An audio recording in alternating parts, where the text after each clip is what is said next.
I'm hoping that if you guys are taking this class, you have your social media set up, meaning you have a business Facebook account, a business Instagram account, and a business Twitter account. If you don't, that's okay. I tell people to just watch, take the class, absorb as much information as you can, and then take it again. Because once you start playing with these things, there's a lot of information packed into this class, and as you start playing, you're going to have questions come up, or you'll have forgotten about some things. So I strongly suggest taking the class and then taking it again. When we talk about social media marketing for our marketplace, the three main platforms that I'm going to talk about in our class are Facebook, Instagram, and Twitter. Facebook is our main platform here. Instagram is becoming an increasingly important platform for us to get on. And Twitter is, although everybody fights me on it and they always say, you know, hey, I don't like it, Twitter is very easy to use because we can post straight from Instagram to Twitter. And the reason I say that we should be utilizing it is because although it's not popular in our marketplace, it's popular in other marketplaces. And if somebody from a different marketplace is looking to move to our marketplace, that's where we're going to capture them. And it's much easier to build content as we go on the other platforms with Twitter than to one day wake up and go, that's the one platform that I didn't use, and now I have to go backwards and make all of this content there when I could be easily flowing the three of them together. And throughout this class, I want you guys to think about what your business entails. Who are your closest friends and family? What platforms are they using? So for instance, if you have a lot of friends who utilize Snapchat all of the time and you guys are constantly chatting back and forth, you have to be utilizing that platform for your social media marketing in order to have gains here. So keep in mind those things of how can you take what I'm talking about and make it work for your business. Does that make sense? Yes. Okay. So let's see if it's gonna let me. All right, so what is social media? This seems really easy, but this is really, I don't know, everyone normally in an in-person class struggles to answer this. So social media is obviously a way to interact with people. It's computer and technology operated. And it's the sharing of information, ideas, career interests, other forms of expression, and it's all virtual communications and networks. And what's really important about this is it's always two-way communication. That's the best part, is everybody has a voice here. Everyone has a podium to stand on. And we want to create that engagement anytime we're utilizing social media, and that's how we are really successful with it. And it's unlike any other advertising. And for the people that don't believe me and believe in paper, so when you get a mailer in the mail, this is the example of this. If you get a mailer in the mail, normally you pick it up, you look at it, you look at one side, you look at the other side, and then where does it go? Garbage. Probably in your trash can, right? Or in the junk pile, and that sits on your cabinet or your counter for a couple weeks until you throw it away. Now, with social media, I have the ability to make that mailer come to life.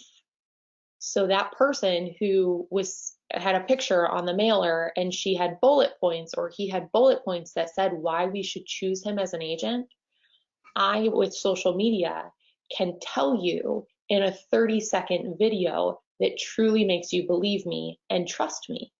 And that's what makes social media unlike any other advertising. The other example, if you don't believe me, is if you go to a restaurant and if you're looking at their menu in the restaurant, you read the menu and you probably have your go-to picks that you order whenever you go out, right? Like, you know you like chicken fettuccine, or you know you like bacon burgers, and that's what you're going to go to because you go straight there. You know what it looks like in your head. You know what it's going to taste like.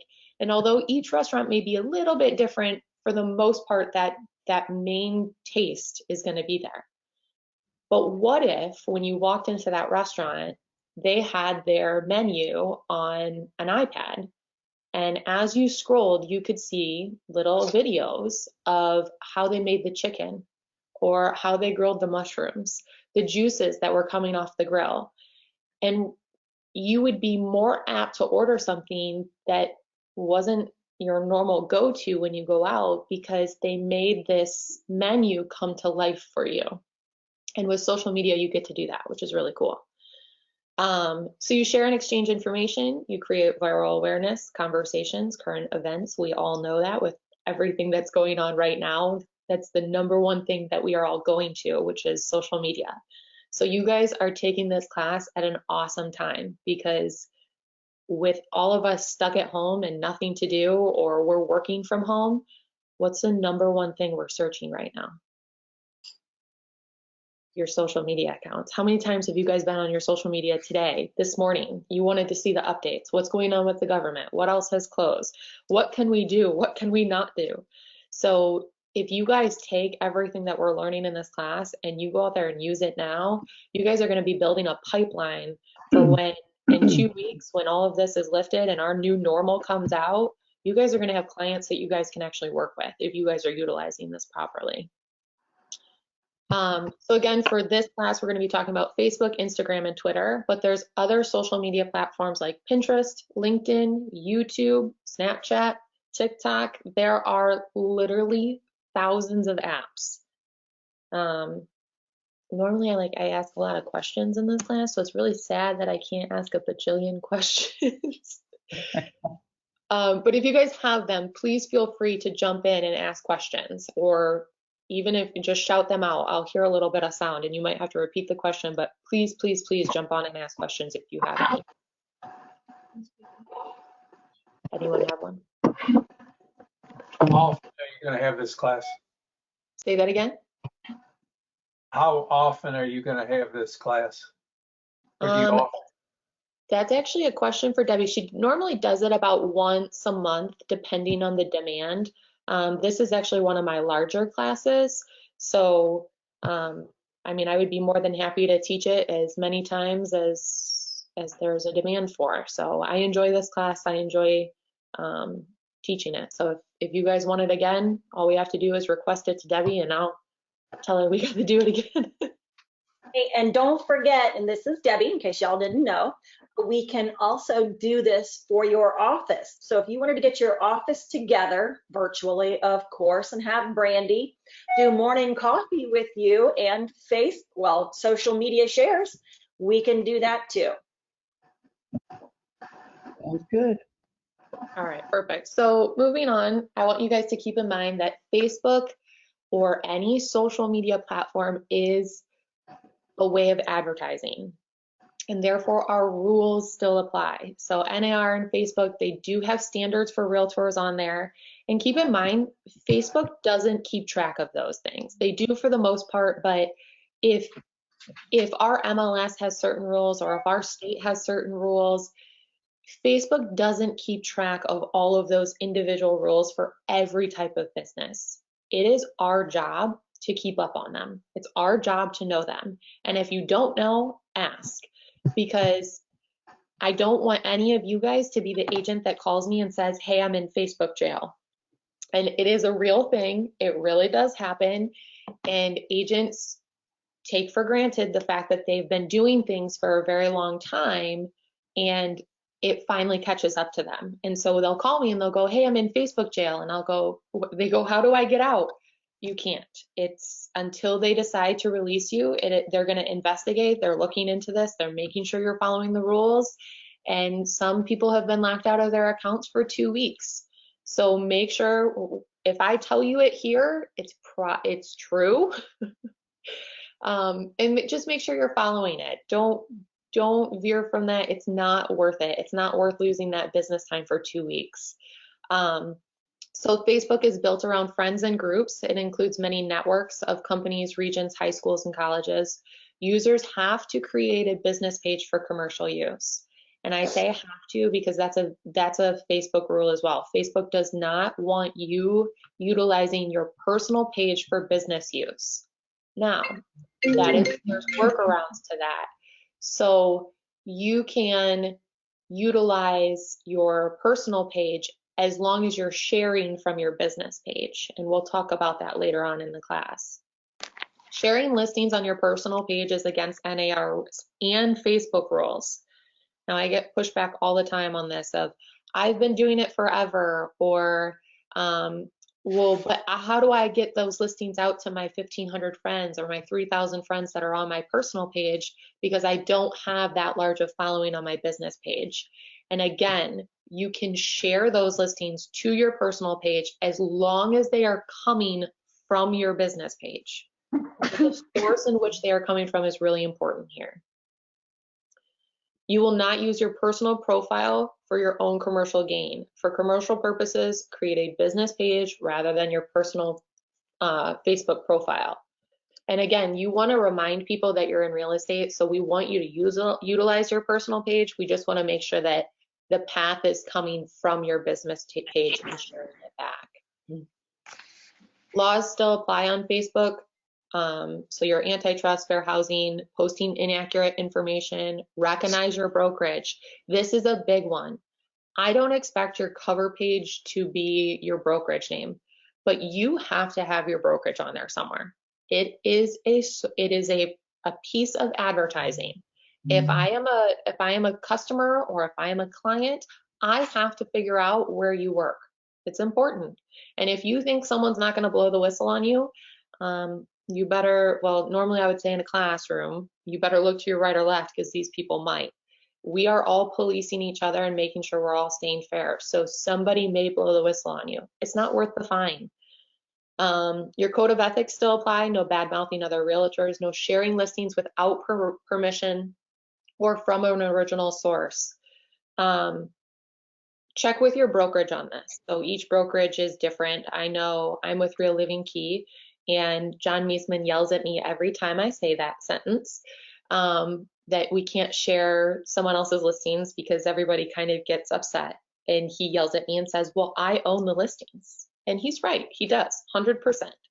And when you join Real Living Key, you give permission to every agent in our brokerage that they can share our listings. So that's a brokerage-wide rule that we have. So check with your broker, see what their rules are. If your rules are not the same, that's okay. Just ask for permission.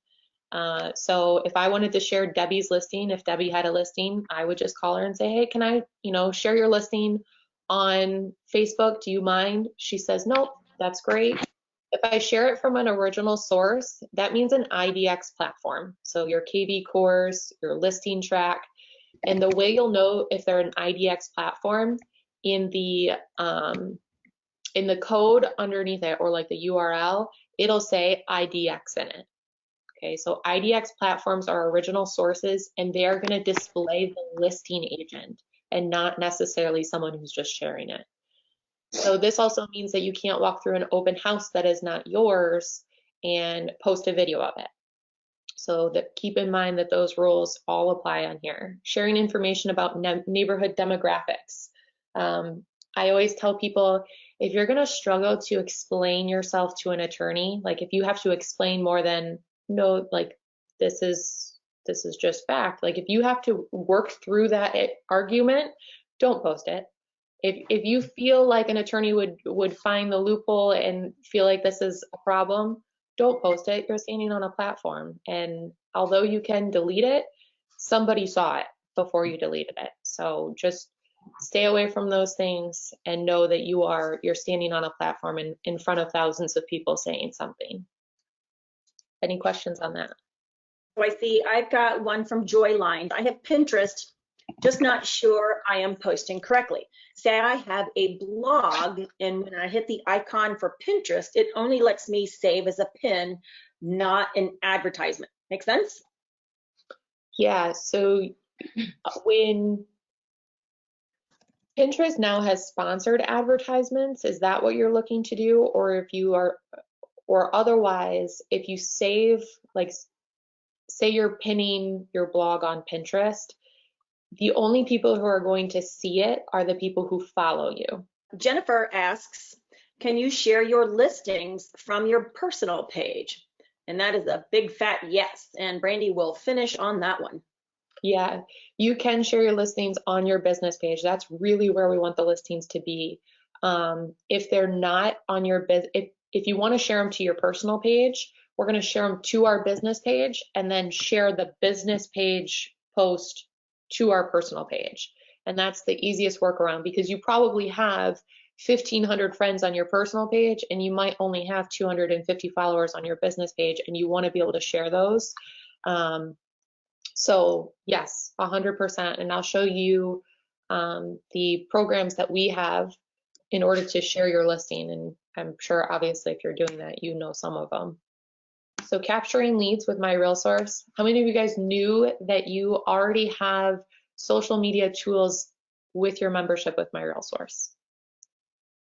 If you didn't, then I suggest each one of these you take the class on. Because I don't have enough time to go into each one of these very detailed, but they're awesome features, and they will absolutely give you a return when looking to generate leads. So the first one we have is Cloud CMA. If you guys don't use Cloud CMA, I strongly suggest it because it's really cool. I use it for all of my listings. I use it for buyer tours. I use it for flyers. But one of the biggest things I used this for when I got into the business was for the What's My Home Worth app, or for the What's My Home Worth button. It's a landing page that is branded to you, and all somebody has to do when you post it or when you put it on your website, wherever you decide to use this, all they have to do is click on that landing page. It'll open up, it'll ask them for their address. They put in their address, they click enter, and the next thing they have to do is put in their first name and their email address. And a CMA, which is really a quick and dirty, will send them a report to them based on your last settings in your CMA programs. It's an awesome way to build your drip campaign, to gather emails. It's an awesome way to then get in front of people. So once I get the CMA sent out to them, I get a copy of the CMA, plus I get their email. And then a lot of times I've learned that people put in their fake name. If they give me their fake name, I go to Realist and I look up their real name. And so when I write them an email, they know that I know information about their home, I know information about them, not because I'm being creepy, but because that's my job. I'm a professional and that's what I do. And then I follow up with them at least 3 times to get a response. But then I'm touching them 6 times with an email drip campaign throughout the year. So the biggest thing with the Cloud CMA, 2 parts here. I get a lot of people who are in their 20s that are agents that, granted, I have no idea what my class looks like. So a lot of people in their 20s who say, oh, I've used this and I didn't get any response. Okay, where did you post it? I posted it to Facebook. Well, here's the problem with that. Facebook is a group of your friends and your fellow peers, right? Your sphere of influence. If I'm in my mid-20s, most of my friends in my sphere are first-time home buyers. They don't need to know what their home is worth because they don't own a home, or they've owned a home for a year or 6 months. That tool is not going to be successful in my sphere and on that platform. Now, I knew that. So when I post What's My Home Worth, I post it to the app called Nextdoor. Why? Because Nextdoor is filled with homeowners that are in my area, and they already recognize my face because they see me walking the dogs. They already recognize my face because I drive by. So when they see What's My Home Worth, they're more apt to click on it. These are homeowners. So keep in mind that you have to utilize social media the best way possible for how it's customized to you, because everyone's social media is customized differently to who they are and what their group or their sphere is. So keep that in mind when you're posting it. And I forgot the second part. Oh, the second part of Cloud CMA is when we follow up with somebody, and this is a huge part of social media as a whole. We want to make sure we're coming from a non-threatening place.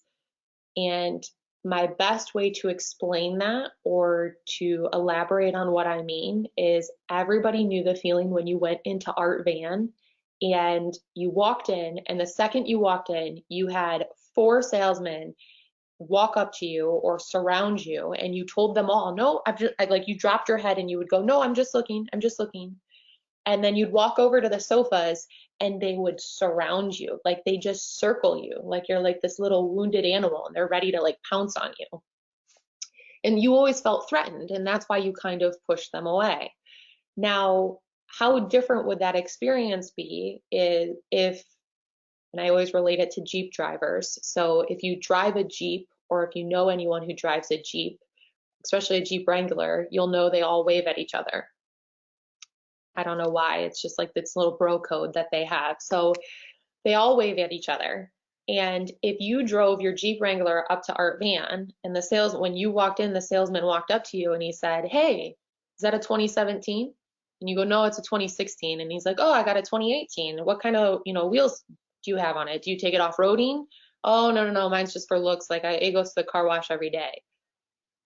And then he were to ask you, after a long conversation, he said, oh, what are you looking for? I'm looking for sofas. Oh, come on, I got some right over here. The experience would feel a lot different because I'm not threatened anymore. I have something in common with this person. He's built a bridge and bridged the gap between us so that I now feel comfortable taking his hand and going back to look at the sofas. And with the Cloud CMA tool on social media, these people don't know who you are, especially if you're boosting this post out, which we'll talk about later on. They don't know who you are. Why should they trust you? What do you have in common with them? Are you really looking out for their best interest? So when you're emailing these people after they've requested a CMA, you have to come from a non-threatening place. My goal is not to know or make you feel like you need to sell your house tomorrow. My goal is to make you trust me so that even if in 5 years you go to sell your house, I'm the person you call. So when I email them in the first email, it's not to ask anything about what they're doing. It's just, what did you think of this CMA report? Was it too much information? Was it not enough information? Maybe did it talk about my brokerage too much? What could I do to make it better for you? A lot of times within the third one, they'll respond. Probably 95% response rate by the third email, because I'm letting them know I don't care whether they're looking to refinance, whether they're looking to remodel, they're just curious if the home value has changed in their area. I'm never mentioning that they should sell their home. So keep that in mind when you're utilizing any of these tools or social media. The second program that we have, or the second lead generation tool that we have, is your ListTrack single property website. ListTrack offers more than just your single property website, but most of you will utilize it for the single property website. So each listing that you have, it builds a personal website for that property, shows all the pictures, all the information, and it shows you as the listing agent, which is really cool. It'll also, in ListTrack, it'll show you all the activity on the property. It has lead capture tools, the QR code. If you guys don't know what QR codes are, they're those little boxes, little square tiles that have like all sorts of an odd design to it, and you hold your camera up, you take a picture, and then it pulls up all the information on your phone, which is kind of cool. So the QR codes are awesome for flyers. If you wanted to hand out flyers and you put a QR code at the bottom of it, and someone could take a picture of that QR code and it'll pull up all the information about that listing. There's texting codes. These are also awesome for flyers, especially if you put flyers out front or at an open house. You text a number to a certain number, and you get that to your cell phone. So you now have that customer's or client's cell phone number that you can text back and forth with them. Plus, they got the single property website information. There's open house banners, and ListTrack is just very easy for other agents to share because, again, it shows your information. The last one we have is Market Stats. And Market Stats, if you haven't used that, that's another one that's awesome. I use that for listing appointments and for social media. Market Stats is really going to drive people to engage, and that's the point of it. So a lot of times when I'm utilizing Market Stats, if you haven't used it, take a class on it, because then you'll know exactly what I'm talking about. When I utilize Market Stats, I'll compare 4 different counties. You can compare counties, you can compare cities, school districts, all sorts of things. I compare the 4 counties that I've sold in, which are Lapeer, Wayne, Oakland, and Macomb. I post those 4 counties and maybe the average sale price or average days on market. And what I'll do is I'll post that and then tell people, hey, check out, how home values have gone up in your area. Comment down below with your zip code, and I'll send you a market stat of what's going on in your exact zip code. So that way it creates that interaction, because we'll talk about later in the next slide. The more interaction you have, the more likes, the more comments, things like that, the better your score is, which affects the algorithm for more people seeing those posts when they go out. Any questions on those 3 things? Is the class for Market Stats, is that an online class or is that an in-person class when this all lifts? Both. So it's now an online class, but when this lifts, we'll go back to having it as a hands-on class at the office. Okay, thanks. And all 3 of these tools, I should probably tell you this. So all 3 of these tools in Paragon are under your resources box. So up at the top, there's what's called resources. And the resources is what I consider like my little sandbox. It's where all of my toys are. That's where I get to play. I can go there and just spend like an entire day marketing, doing whatever.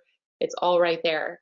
And if you guys don't know this too, a lot of times, like if I'm utilizing what's my home worth and I find that maybe there's a geographical area that has been really responsive to stuff, in Realist, there are actually where you can print out mailer labels and do farming that way. So there's a lot of really cool tools, and it's all, Realist is actually in the text area, but all of your tools are in resources, not to confuse anyone. So back to the social media, the importance of social media. The generation gap is closing, although teens all the way to seniors are active on social media, which we already knew. And I would have a feeling that anybody who wasn't on social media is probably on it now because of all of us being stuck at home. Since 2010, Facebook went from 500 million registered users to 2.5 billion. And this is normally where I give my little spiel and a background on me. So I've been in the business now for 2 years, and prior to being in real estate, I was a nanny, and I was a nanny for 10 years. I was on staff for one of my families 144 hours a week. And if you can't do the math real quick, that means I had 24 hours to myself, and I only had Saturday to myself, 9 a.m. Saturday morning to 9 a.m. Sunday morning. And I lived for my families. All of the families that I worked for, I was completely absorbed by them. I didn't go to college for very long because I tore my ACL and had lost my scholarship and thought, I don't want to pay for this. So I didn't have friends when I got into real estate. I had dedicated all of my time and effort to these high-profile families. And when I got into real estate, I knew that none of those families were going to utilize me because they have agents of their own. And plus, they only knew me as the person who took care of their kids, not as somebody who could sell their home. On top of that, when I was working for one of the families, they happened to be a player in the NBA. And one of the days he was standing there and he was tweeting away. And I'm just looking at him like, why are you just playing on social? Because to me, social media was a way for them to get in trouble. Like it was a way to talk to all of these people, you know, behind a closed door. And He laughed at me and he goes, "You don't tweet?" And I'm like, no, why would I tweet? And he goes, "You don't get it." And I go, "What don't I get? Like, what is there to get about Twitter or any of that stuff?" And number one, he couldn't believe that I didn't have any social media of any sort. But number two, he explained to me that I had no business sense. And I thought, no, I do, but you're going to have to elaborate on this. Like, you're an NBA player. Like, you go out, your job is to play basketball, and then that's it. That's what your job is. And eventually that will run out. And he looked at me and he goes, "Yeah." And he goes, "Sooner or later it will run out, and I'm going to be young. And then I have to provide for my family and maintain a lifestyle like this without having that income." And he goes, "So I have to create a brand. And that brand is my name. And social media allows me to do that." And I kind of looked at him funny and he goes, "What you don't understand is that any given second, I can talk to anybody I want in this world. And I can become best friends with them with a snap of a finger." And I thought, I don't really know that that's accurate. But for them, and at the time, it was just becoming increasingly important. So people that he originally wasn't friends with in the NBA, he now was best friends with, because he realized he had more in common with them through social media, even though he wasn't playing with them. They were experiencing the same things. And he built a following underneath his name because he was using social media as a way to communicate to his fans, so that when the game ended and he could no longer play, he had a following behind him that made him important and made him like something that people wanted to be a part of. So Nike would he would be a sponsor for Nike, or companies wanted him to be a spokesperson because he had such a large following behind him. And this is how he created his business. And he was the one who really opened up my eyes and thought, okay, there's some value to social media besides gossiping. So today, I obviously have a much greater respect for this. And when I got into real estate, I realized I had to use social media, because after 10 years, anybody I went to high school with was not looking for me. They had no idea that I still existed. For all they knew, I was probably dead because I haven't spoken to anyone. So going through Facebook when I first started, I had to think of people's names that I remembered from high school, and then I would go through all of their friends and then go through all of their friends and friend request each and every one of them. And without doing that, I wouldn't have done the first 7 deals that I did in real estate. And in my second year, my goal was to sell $5 million worth of real estate, and I sold 4, or just shy of 4. And for me, that was a big deal. So I was very excited.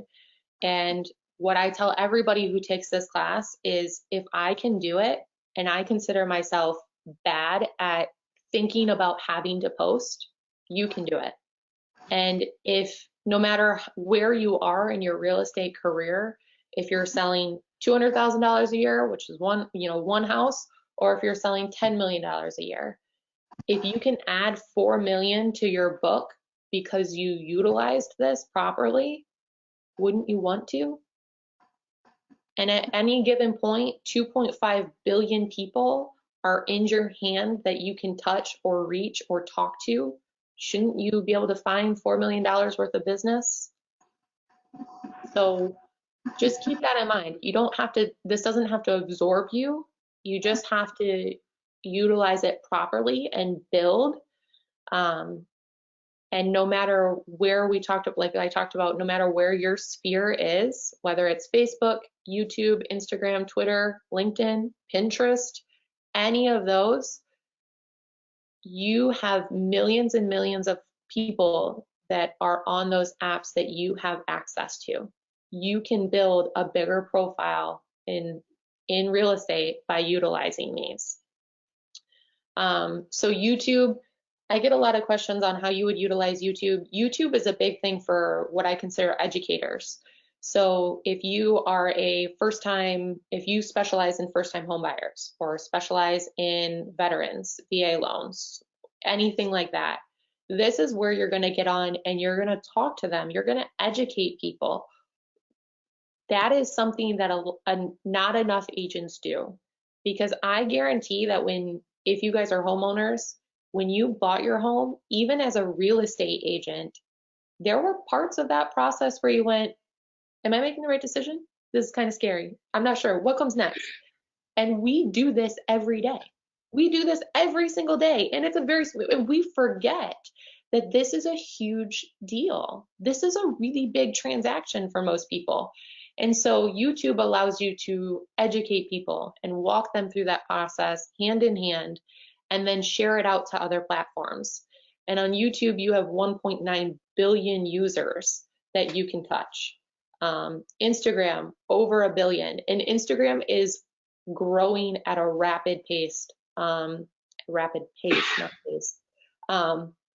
If you are a big podcast listener and you listen to a lot of entrepreneurs or leaders of any sort, you'll hear them pushing their Instagram, because Instagram is starting to grow at a significant pace. And I think very soon they will take over the numbers and be much larger than Facebook, just because the platform's a little bit friendlier and easier to view. Twitter has 328 million users, and I always get pushback when I talk about Twitter and LinkedIn only having about 300 million users. People are always like, oh, their numbers are so small. And it's like, out of 300 million, you should still find at least about $1 million worth of business there. So still utilize those, and remember, like, each platform has a specific audience.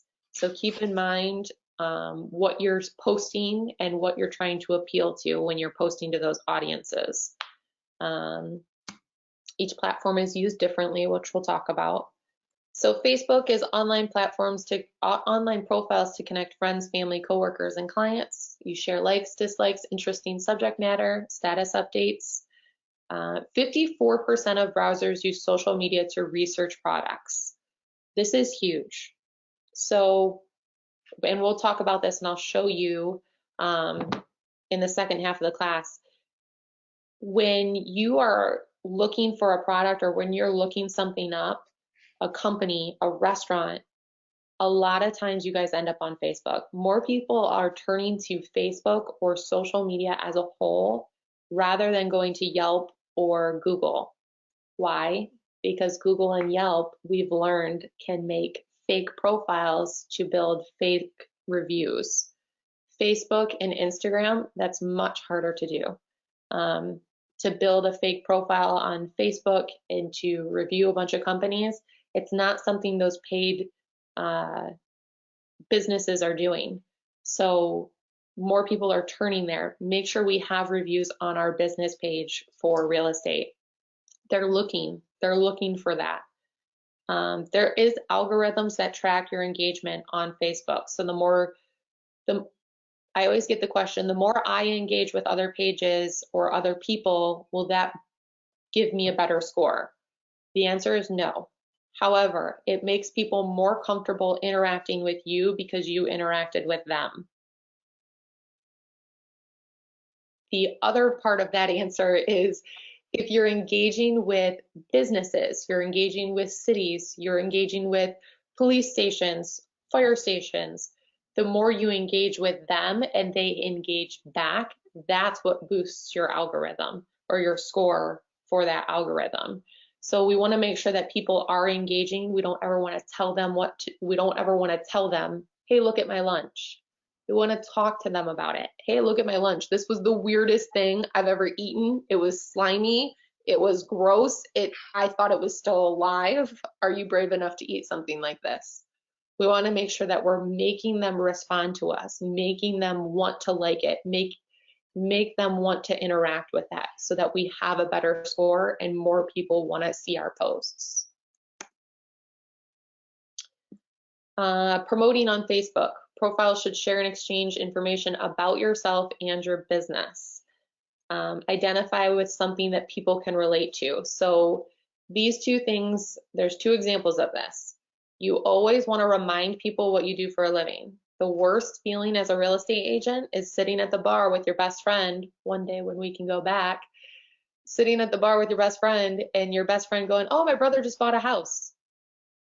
What what do you mean your brother just bought a house? Yeah, he just closed on his house yesterday. That's odd because I didn't have a closing yesterday. Oh, that's right. I totally forgot. You're in real estate, aren't you? Yeah, I'm in real estate. I sell houses for a living. Who did he buy the house through? Oh, he just called the listing agent. Well, why? Why would he do that? Well, I forgot you're in real estate. We've all had that conversation with somebody where they've either called us and said, "Hey, are you still in real estate?" or "I forgot you were in real estate." And that tells you the biggest thing in the world. You are not telling enough people often enough that you are in this business. This business has a high turnover rate. So we have to keep reminding people that we're in this business. But we don't want to overload it. We can overload it by giving them a little bit of our personal too. So we hide it in ways. And the example of that is I have 2 puppies that are sleeping that if you were on earlier, you heard them whimpering in their dreams. But I have 2 puppies, and a lot of times, like, I'll take a picture of us in the car and say, "Hey, heading to a listing appointment." And they'll sit in the car and I'll go into the listing appointment. But it's a way to give people a little bit of personal information, but still reminding them that I'm in business. But they don't feel like I'm bombarding them with, "Hey, I'm in real estate. Hey, I'm in real estate," because I've covered it up with the idea of the puppies. Identify with something that people can relate to. So one of my niches is obviously having dogs. Anybody who has a dog can relate to somebody who has a dog. They become your little 4-legged children that we spoil to an extreme. And people who buy houses or have, especially younger couples who have dogs and they, think this is their child and they want their child to have the best backyard possible or sidewalks or a dog park down the road, I can relate to them. And so that's something that bridges the gap between me and somebody who's a stranger on social media because they have something they can relate to me about. And it's the same as the example that I gave you about Art Van. When you walked into Art Van, how different that experience would be if somebody would have bridged that gap for us and made us feel comfortable. And you have to do that on social media. So think about things that apply to you. Do you do yoga? Do you work out? Do you eat healthy? Do you read a lot of books? Whatever your niche is, utilize that. Show people that part of you so that they have something to relate to you about and flip it into real estate. Hey, catching up on a good read before I head out to a listing appointment. So people can say, "Oh, hey, I read that book the other day and I loved it. What did you think of this part?" And you can build a conversation from there. And this is all on your business page I'm talking about, not just on your personal page. We're talking about putting this on your business page, sharing a piece of you, who you are. We want to demonstrate a work environment on our business page. And like we talked about, remind people what we do for a living. Share relevant content. Share success stories. I say even share failures. It's okay to talk about a failure and turn it into a learning lesson. Hey, this buyer just lost this deal because, they didn't think about it. They bought a car 2 days before they were supposed to close on their house and everything changed. You can talk about that. You can talk about how this was, even though you maybe had that conversation with them, 3 months ago when they started looking for a home, they forgot and went out and bought a new car. It's okay to talk about those things because those are learning experiences for other people so that your future clients know that they can't do that. Personal and professional branding. For us as real estate agents, this is a very gray section. Your personal and your professional are all in one because our faces are our brand. And we want to make sure that when people see our face, they think real estate. And when they think real estate, they picture our face because we want them to call us. So our personal and professional branding it's not gonna be as separate as you want it to be. And I think this is a really hard battle for people. And what I've learned in all of these classes that I teach is that people are scared to show themselves. And I can relate to that. It is a very scary feeling to think I have to put myself out there, not just on on a professional level. It's one thing to put our face on a sign, a for sale sign that goes in the front yard. It's a very different thing to expose our personal lives for professional gain. And one thing that I was taught at a very young age, especially in playing basketball, is that there's people who make millions of dollars doing the same things I'm doing and missing the same shots that I was missing in basketball.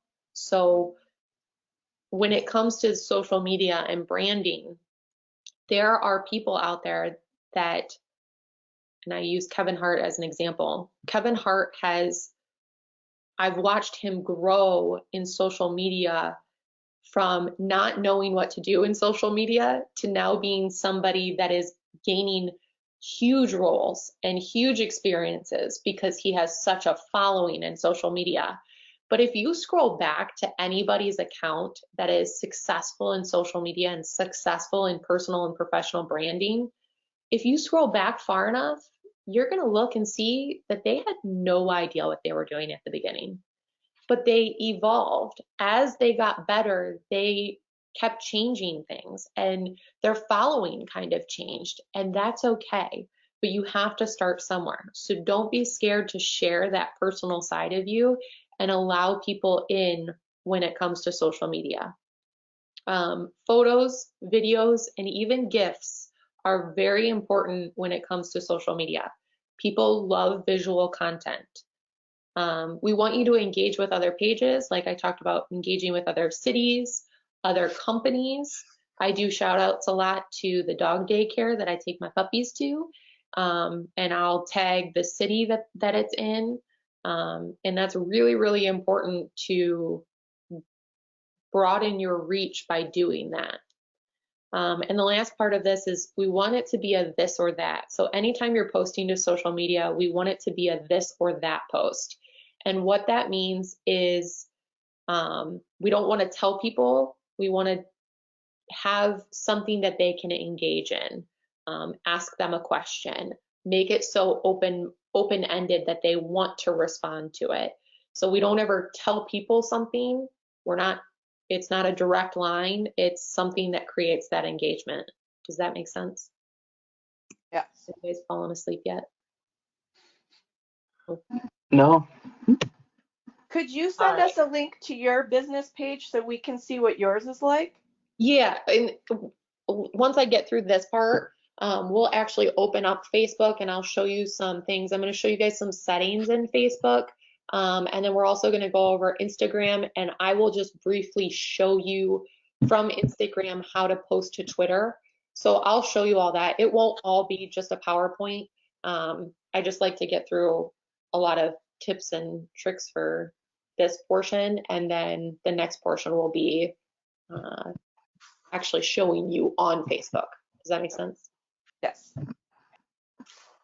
So Facebook tips, you guys can see on the right-hand side that there is a heat map for when the highest level of engagement is on social media. And I love it, like I said earlier in this class, I love that you guys are taking this right now, because this heat map is just all solid right now because everybody is at home.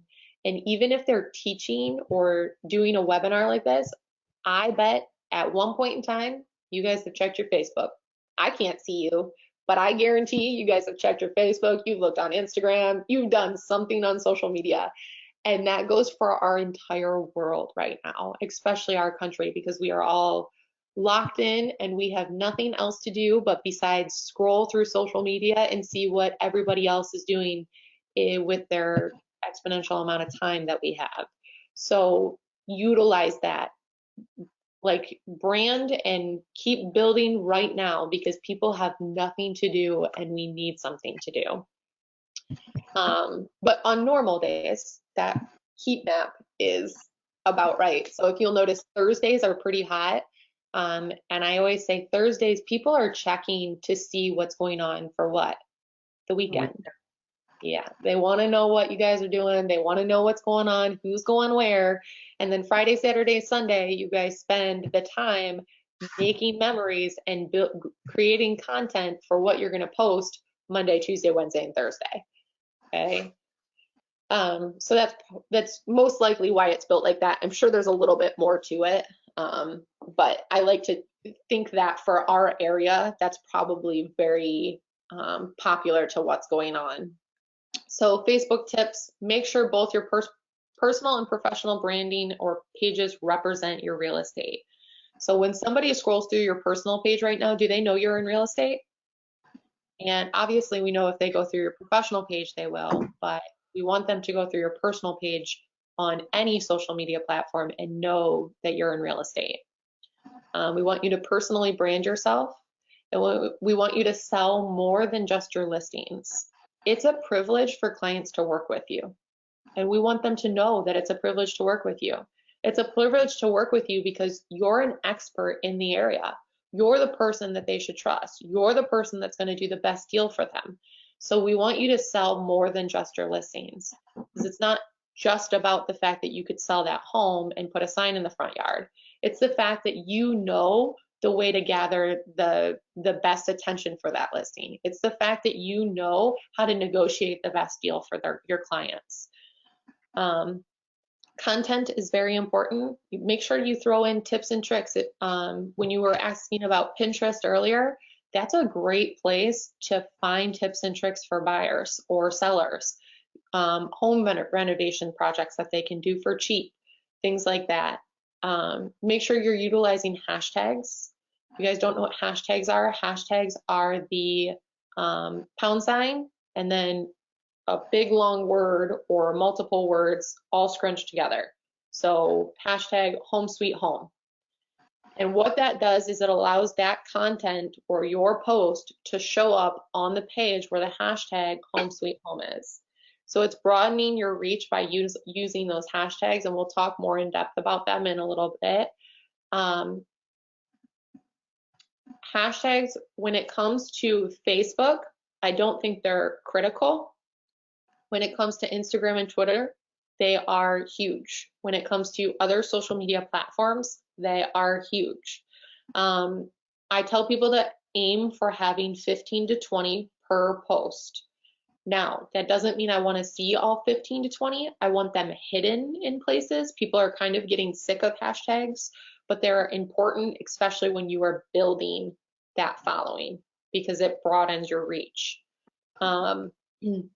When it comes to Facebook, never post more than one paragraph.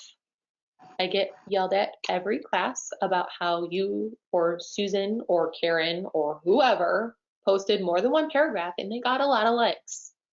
That's great.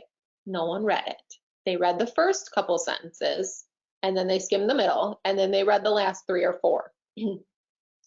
Now, every once in a while you'll get a really good post and you'll read the long paragraph, but I bet most of you do not read that full long page. When it opens up, when you read the first couple sentences and you're like, oh, this is good. And then you click see more and it drops this far on your screen, you go, no, I'm not reading all of this. So, sorry, someone just walked in. So don't post more than one paragraph. It also affects that score that you get for your algorithm, and you don't want a lower score. It'll immediately lower that score, which we don't want to happen. So we try to say keep it to 4 sentences, and that's where that score is really about maxed out. Never post more than 1 time within the same hour. We don't want to overload Facebook. We don't want to overload our clients, our customers, people in general. We don't want them blocking us. So unless it's really critical, don't do it. And in fact, I ran across yesterday, Facebook has put out a new error message that says they're trying to protect their community from people over posting. And it wasn't because I was trying to post more than 1 time in an hour. I was just trying to fidget with another business's page to see what was going on. And they wouldn't even let me fidget with the page because they now have this new error code. So keep that in mind. The other thing we don't ever want to do is we don't want to ever ask for business. Asking for business is the used car salesman. And although our business is been rated as low and scummy as the used car salesman, We in the business know that we are not that. And I don't know if you guys ever saw used car salesman commercials, but when you saw them, you looked at them and went, that guy would sell his mom for $1, and I'm not going to trust him, right? We don't want to be that person. So we're never going to ask for business. Those people who, if you have, I apologize for pointing and calling you out, but those people who write and say like, hey, I'm in the office today, give me a call to sell your house. No one's calling you unless they really know you. Like your best friend might call you because of that post, but no one you don't know is calling you because of that post.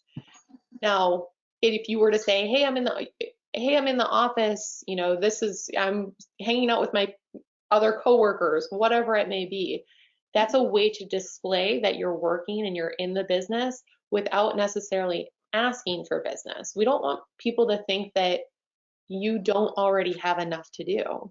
You have a lot of listings to manage. I'm not going to ask you for more. You should want me to sell your house. And we have to display that on social media. The last thing is just a repeat, which is don't ever make it a one-way conversation. We want people to engage. So by telling people, hey, I'm in the office, call me to sell your house today, that's a one-way conversation. No one has anything to say back to that.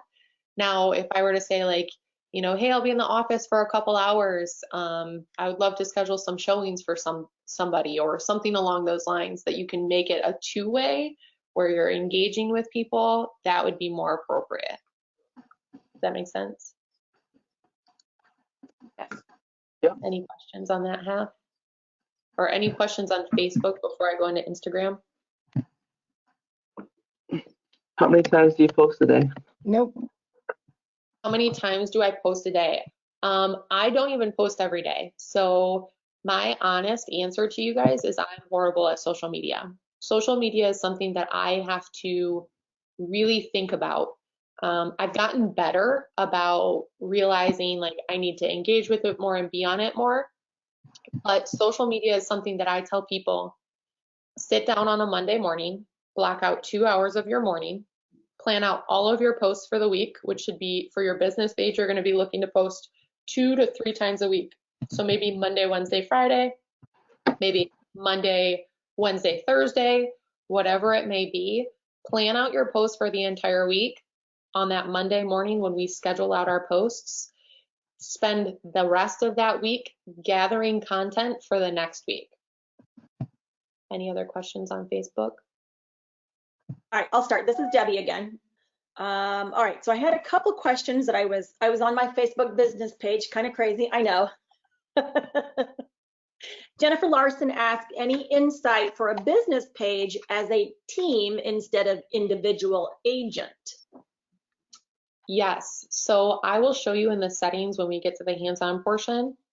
You can build, I don't know if you've already done this, but you can build the page roles where you may have like an editor, you have all different types of people, so your entire team can respond or post for the one page. So your profile picture may be your team, it's called your team name, you have your tag sign as your team sign, but then all of your members of your team can be posting content.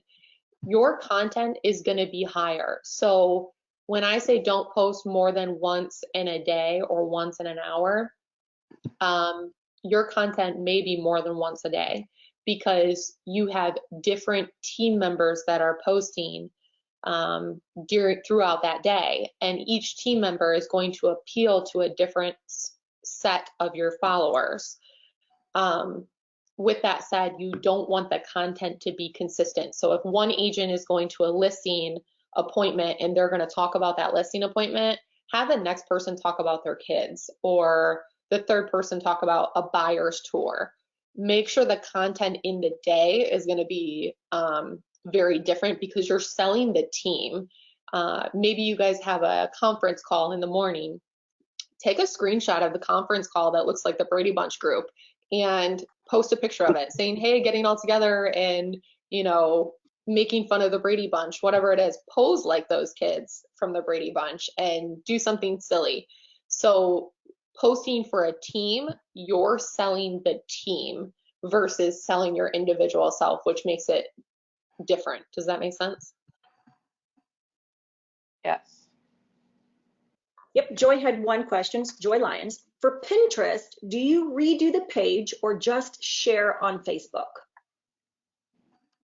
So for Pinterest, I think I have like 100 followers. I might have less. I have no idea. Pinterest, I purely pull content from and post out to other social media programs or platforms because I don't have the following on Pinterest. If you have a significant following on Pinterest, then utilize it. If not, I would say take your content and post it out to other social media platforms. Thank you. Does that answer everyone's Facebook questions? Looks like we're all caught up. Okay. Instagram. So if you guys have a personal Instagram, that's great. There's a way, and keep in mind, Instagram is strictly a mobile device app. You can view it on your desktop, however, you cannot post from your desktop. If you have a personal profile, there is a way to toggle between the personal and the professional profile from your phone. There will be just a drop menu when you add them. When we connect let me pause. If you don't have a business page or you created the business page and you don't see the insights like you should for a business page, that's because we haven't linked it and told Instagram that it is a business page. Instagram and Facebook are owned together by the same company. Yes, they were bought out. I had to think about that for a second. When you are on Facebook and you connect your Instagram to your business page on Facebook, Instagram will then recognize your page as a business page. It automatically converts it for you. And I believe, as far as my understanding, that's the only way to create an Instagram business page is to connect it to the Facebook business page. I will show you where that is when we get to that section. If it's not there, it's very simple to do. So Instagram is online profiles that connect friends and families, coworkers, clients. The only difference between Instagram and Facebook on this of what it connects is it connects followers to content that interests users.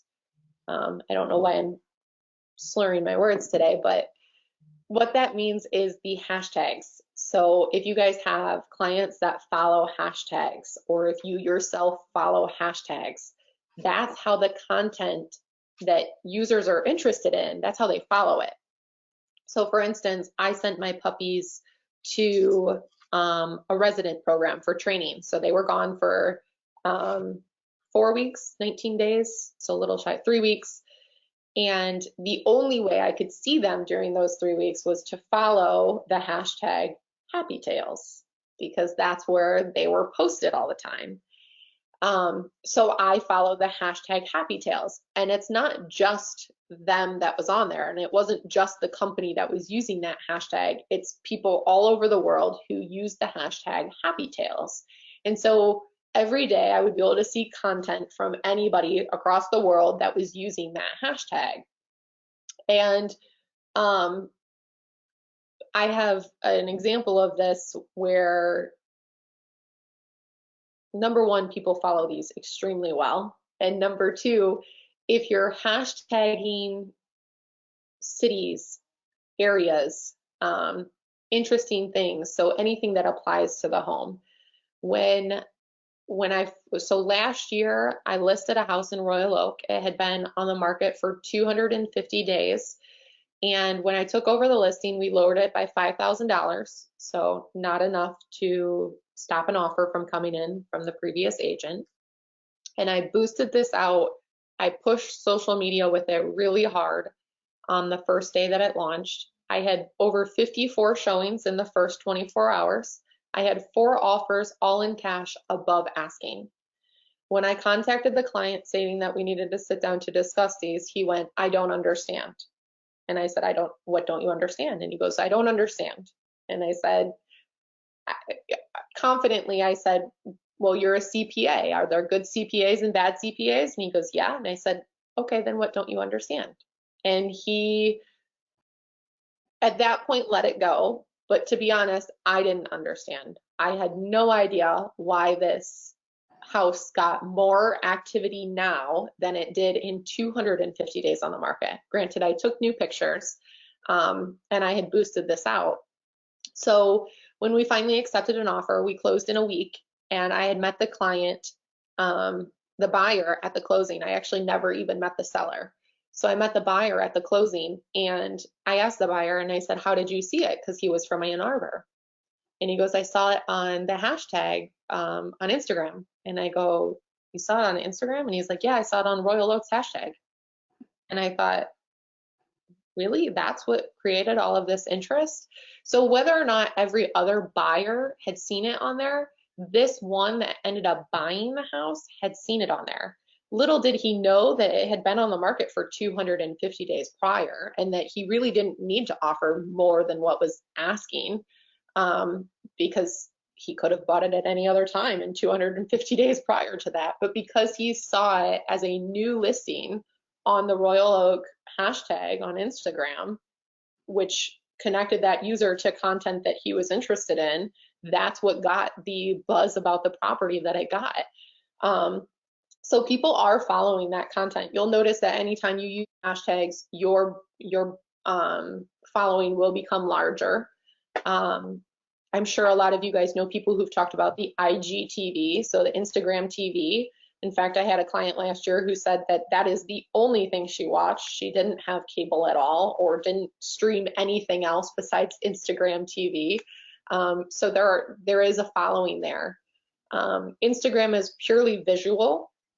So sharing videos, photos, GIFs, and stories for visual content is extremely important. 33% of the most viewed stories are from businesses. And if you don't know what stories are, Facebook and Instagram both have stories. And these are I'll show you when we open up Instagram, but these are the things that pop up in the bubbles at the very top of your screen. So at the very top of your Instagram screen, there's bubbles, rainbow circles around users' pictures. And if you click on those bubbles, it'll show you what they felt like was interesting content enough to put as their story. And the story is self-destructing material. So within 24 hours, it goes away and you'll never see it again. And people can't get enough of this. This is something that is like, it eats people alive. For some reason, the idea that if they don't watch it now, they may never see it bothers them. And so they have to watch it. And so businesses are finding the more that they post the stories, not necessarily because it sends out a message to most people that, hey, you know, so-and-so posted a story. It's the fact that people can't get enough of the fact that it self-destructs and they'll never see it again. So make sure if you're posting something to your story, you don't necessarily have to post it to your Instagram page, because we want people to understand that if they didn't watch it on your story, they're not going to see it. That creates that buzz and that drive of the angst that your clients or customers feel of, if I don't watch it now, I'll never know what they posted. The most used hashtag of 2019 was #love. And I believe it had over 3.5 billion posts. We can look into it, but there's a lot of posts for #love. And if there's that many posts, there's that many followers. And imagine the reach that you're getting at that point in time if you're utilizing 15 hashtags per post. And again, we shoot for 15 hashtags per post, because if you get 7, you still brought in your reach that much farther. Instagram is the second most engaged network behind Facebook, with more 60% of its users logging in daily. And then the last part of this, 1/3 of most viewed business stories are businesses. So again, here's your heat map for Instagram for highest engagement. And again, this is going to be skewed just for our time being, in which we're all in quarantine and stuck to our home and have nothing to do but look at this information. Instagram tips: brand your hashtags and use them wisely. make them invisible. So when I say brand your hashtags, we want to make sure that your brand is consistent across the board when it comes to social media. So is Instagram a one photo platform? No, Instagram is not a one photo platform. So Joy, you asked if Instagram is a one photo platform. No, I can use videos. I can make longer videos, which now they condense to 2 minutes and 30 seconds. Anything over that, it drops into the Instagram TV portion. I can do multiple photos. I can do collages. I can do, you know, those little GIFs where maybe like someone like holds up a piece of paper, like they'll hold it up and then it'll go away and then they'll hold it up again and it plays back and forth. The GIFs like that you can create. Instagram is just purely visual. You can put as many photos on there. I don't even know if there's a limit to how many photos that you can post at once. I'm sure there is, but it's more than what you would utilize. Does that answer? Hopefully that answers your question. It does. I just have to learn how to use Insta properly. And I'll show you how to utilize that when we get into that. Great, thank you. Yep, I'll show you all that. So don't feel like it's only this portion of the class. Well, like I said, we'll have to kind of iron out some of the flaws because in person this goes a little bit smoother and you guys can ask a lot more questions. But I'll still show you how to use it through the computer. So back to the branding. Make sure your branding, I use my example of myself, make sure your branding is consistent across the board. Whatever your branding is, if it's your first and last name, if it's your first and last name and then realtor at the end, keep it consistent. My brand is Brandy Brings You Home. The reason I did that is because my last name is really complicated. My last name is Ullum. Now I could repeat that. You would still probably pronounce it somewhat wrong, and that's okay. It's a complicated last name. And it's spelled U-L-L-O-M.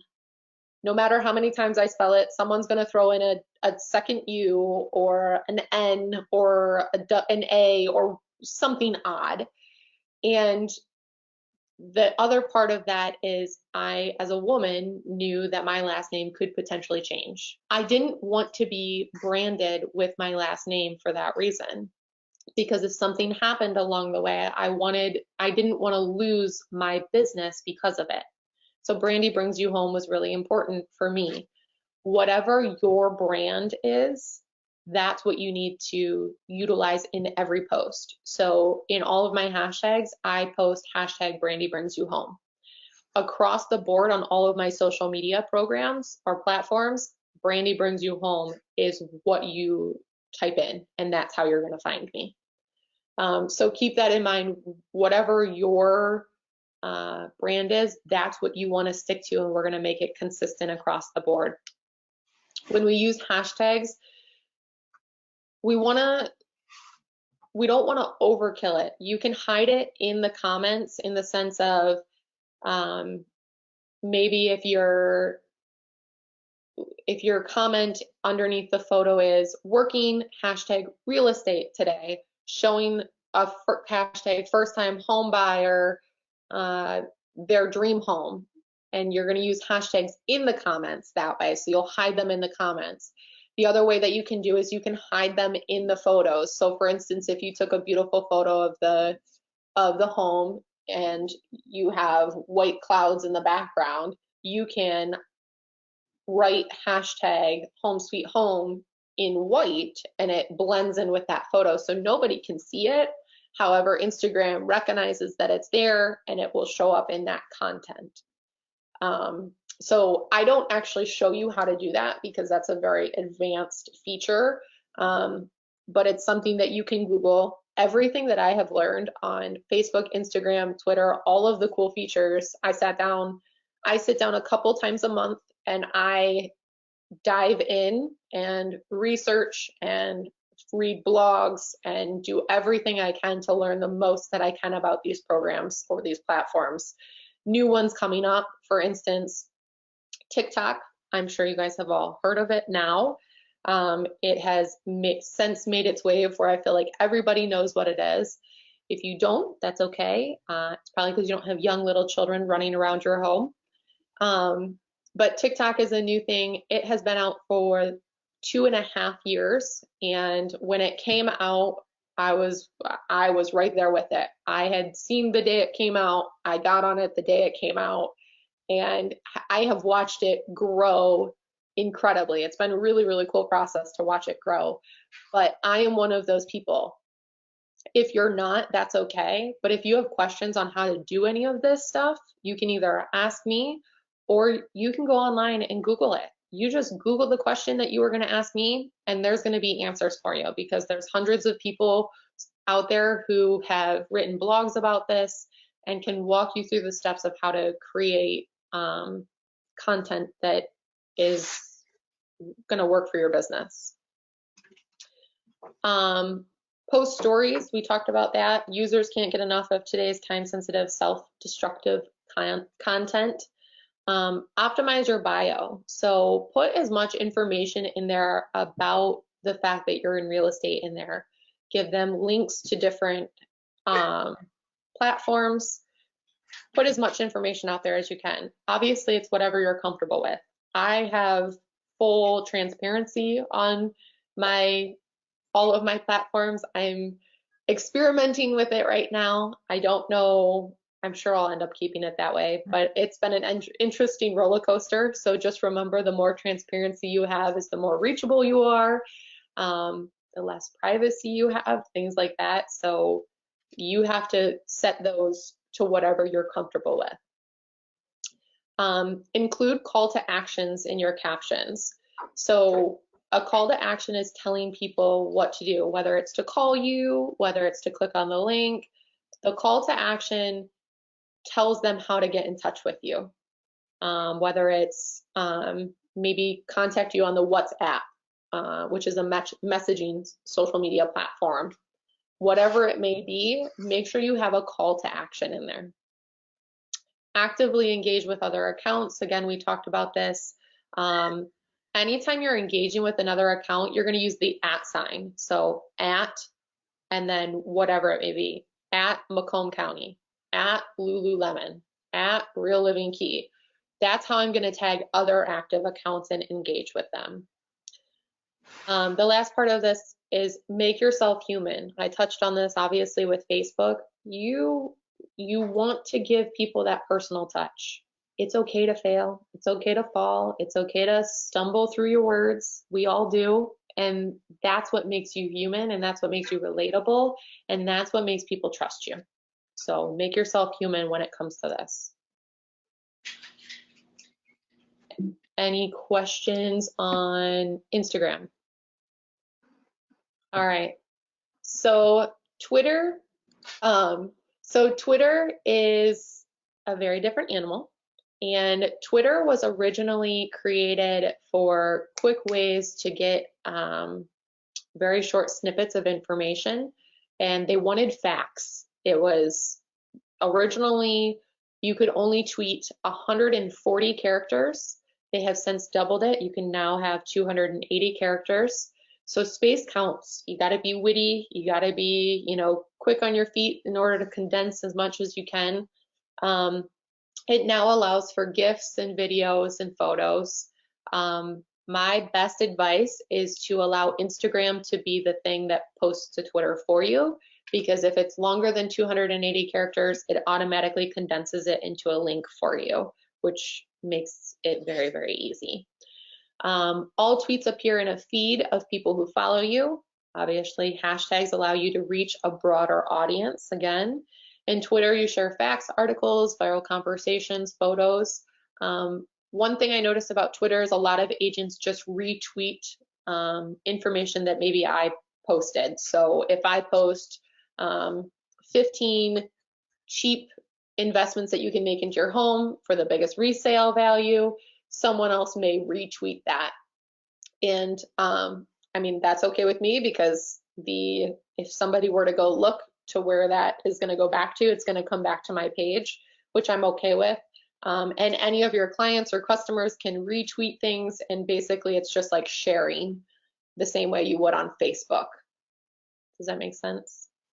Next, this screen just shows you the online different platforms based on demographic groups. So in the US, the adults, men versus women, age groups, and income level. The income level is actually really interesting to see who has the highest incomes for what platforms. And again, keep in mind what platforms you want to use based on your sphere. So when you post any sort of content, do you tie every single piece to real estate? Or it's like, I go on some other realtors' Instagrams and stuff, and all I see is listings, and it's like super boring. You know what I mean? And that's exactly why you don't want to do only listings. So no, I don't. I've made posts where I've taken, like when my puppies were really, really little, I took them to Home Depot because I was going to do some home improvement, like little projects. And I had 2 puppies in my arms or in the shopping cart at Home Depot, and I posted that. It has nothing to do with, I mean, people can relate it to real estate because I'm at Home Depot talking about home improvements, but it's personal. That's me. Okay. Yeah, I Um, find myself doing a lot of the same thing too, including my animals, my pets in my posts, because everybody has pets, they can relate. So, yeah, okay. it's something for them to relate to. Or even one of my posts, I had installed the Nest thermostat. I failed at it and ended up, blowing something up and having to have the heating and cooling guy come out to actually install it for me because it didn't work. But I posted about that. I posted that, hey, I installed this and failed. I am not a heating and cooling guy. But click down below because there's the links for the rebates that are out for whether you installed a smart thermostat or a washer and dryer or a new hot water tank. There's rebates. So I posted the link for that down below. So it really had nothing to do with real estate, but it's something to do with your home and something that really brought value of, hey, if I got $500 back because I installed a new, whatever. Yeah. That's what. Okay, for sure. I have a question. Mhm. This is Joy. So my question is, say you want to build your following. Say you're following somebody, but they don't follow you. How do you build that following? I mean, because I can click on thousands of people to follow or like or, so on and so forth. But the idea is to have them follow me also. Right. What platform are you talking about specifically? Well, any of them. I've gone on to Pinterest and followed people. I've gone on to LinkedIn. I've gone on Twitter, Facebook, and I'll like their business page and ask them to do the same thing. But I'm unsure of how to do that with Pinterest, LinkedIn, all the other different platforms to get them to follow on my end also. So when it comes to Facebook, Facebook makes it the easiest. So Facebook allows you, and I'll show you where it is, to invite all of your personal friends. So if you have 1,500 personal friends, you get to invite all 1,500 to come like your business page. One click of a button. Super easy.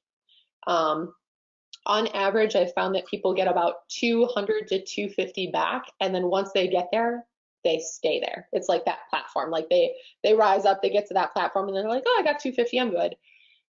But you want to get past 250, right? So out of those 1,500 friends, we know that 250 of them like your business page and they see it, but now we have to give them content that is relevant enough that they feel if they don't follow you, they're gonna miss out.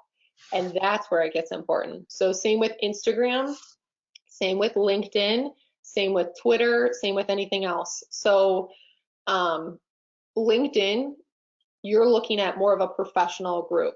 You're looking at and especially like the majority of it, depending on your age group, where your sphere is in it, normally it's a young professional group. So it's the group that's trying to get into the business. They're networking, they're learning these things. or they're extremely professional, right? They're the business entrepreneurs that own their professional companies, and they're looking for people to employ, new opportunities. They're sharing information about that. So LinkedIn, you're going to have to be very careful about what content you're putting out there to make it relevant enough so that they want to network with you, they want to engage with you. Instagram, Facebook, and Twitter, I found the easiest way to gain followers, not by just having great content that they're interested in, but by doing promotions. Promotions is a big thing, and I'll talk about that in the next section.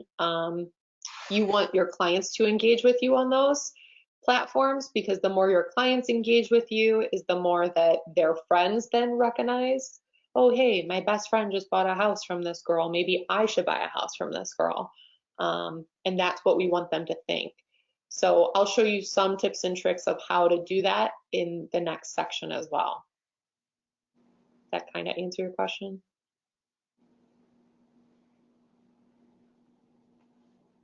Yes, thank you. Sorry, I typed it That's in. okay. That's okay. I know what everyone's doing. I know everyone's like looking at their Facebooks. I know this part of the class. Everyone's looking and getting antsy, and they're going, okay, what? I'm gonna do this. How do I post this right now? I got it. So last part of our PowerPoint is to talk about hashtags. So we talked about them a little bit earlier. Hashtags are a word or phrase led by that pound sign, and it categorizes your tweets, your posts, and it sends them out to the pages in which those hashtags live. So you can hide hashtags, you can use them in your captions, like I talked about, you can hide them in photos, and you want them to be an effective way to create a buzz. So your organization, your brand, maybe an event or a cause, a listing, you want it to be about yourself, about what's in the listing. Maybe it has beautiful hardwood floors, whatever it may be. And it's to create a broader reach. So some examples, obviously, for real estate, realtor, realty, broker, for sale, new home, house hunting, just listed. One of my favorites is financial freedom, because that's a big one. People are looking for financial freedom. Maybe the investment, that's a great one. Things like that. I try to think outside the box, things that are going to appeal to people. And I always make sure that there are a decent number of posts to the hashtag before posting there. And I'll show you when we're in Instagram where it shows you that, because that's really important, that there's a lot of followers there, because the more followers is the more people who are going to see that content, and that's really what I want. Okay, any questions there? You guys can go ahead and open up your Facebook page, and we'll start there. Okay, so here's my Facebook page. You might see some other things on here, like there might be some weird messages. Again, I'm practicing with the transparency of social media, and it's been an interesting roller coaster lately. I jokingly posted that I had 270 friend requests that I had not answered, and so I went and answered all of them and just accepted all 250. And since I have another 274 that I need to get through, and it's been a roller coaster. So if something pops up, it's not purposeful. It's just there's weird, interesting people in the world. So again, everybody has their personal page, and then your business page is going to be located always, the quick find to it is always going to be, you guys can see my page perfectly, right? No. Okay. So your quick find is always going to be right here on the right-hand side. You can also get it to it under this arrow. It'll be listed right here under your pages. Mine says other pages because we just manage other pages. So go ahead and open up your business page. So two things I want to talk about just from the beginning. So we talked about Facebook being a piece of advertisement. It is a piece of advertisement. The rules for advertising still apply. So when I click on my page, you know for a fact what brokerage I work for, because I, in PowerPoint, created that. I took my brokerage logo and put it right over the top of my photo, and it sits there. And so anytime someone, even if they search my name here at the very top, they know what brokerage I work for because it shows up in that little bubble right there. Wherever you have it, just know that this is a piece of advertising and you have to have your brokerage listed somewhere. The other thing, the cover photo. So I went ahead and created a video for it. You can change your cover photo by just hovering over that little black box in the top left-hand corner of the cover photo area.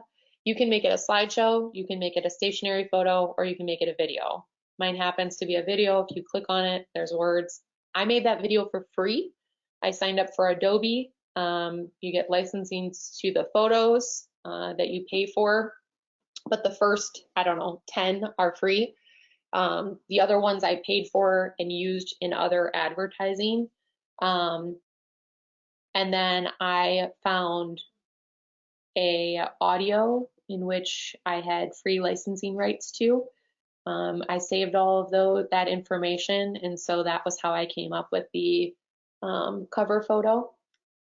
The other thing I want to make sure that you guys have, which is consistent, is your name. So right underneath your profile photo, there is what should be your name or your brand.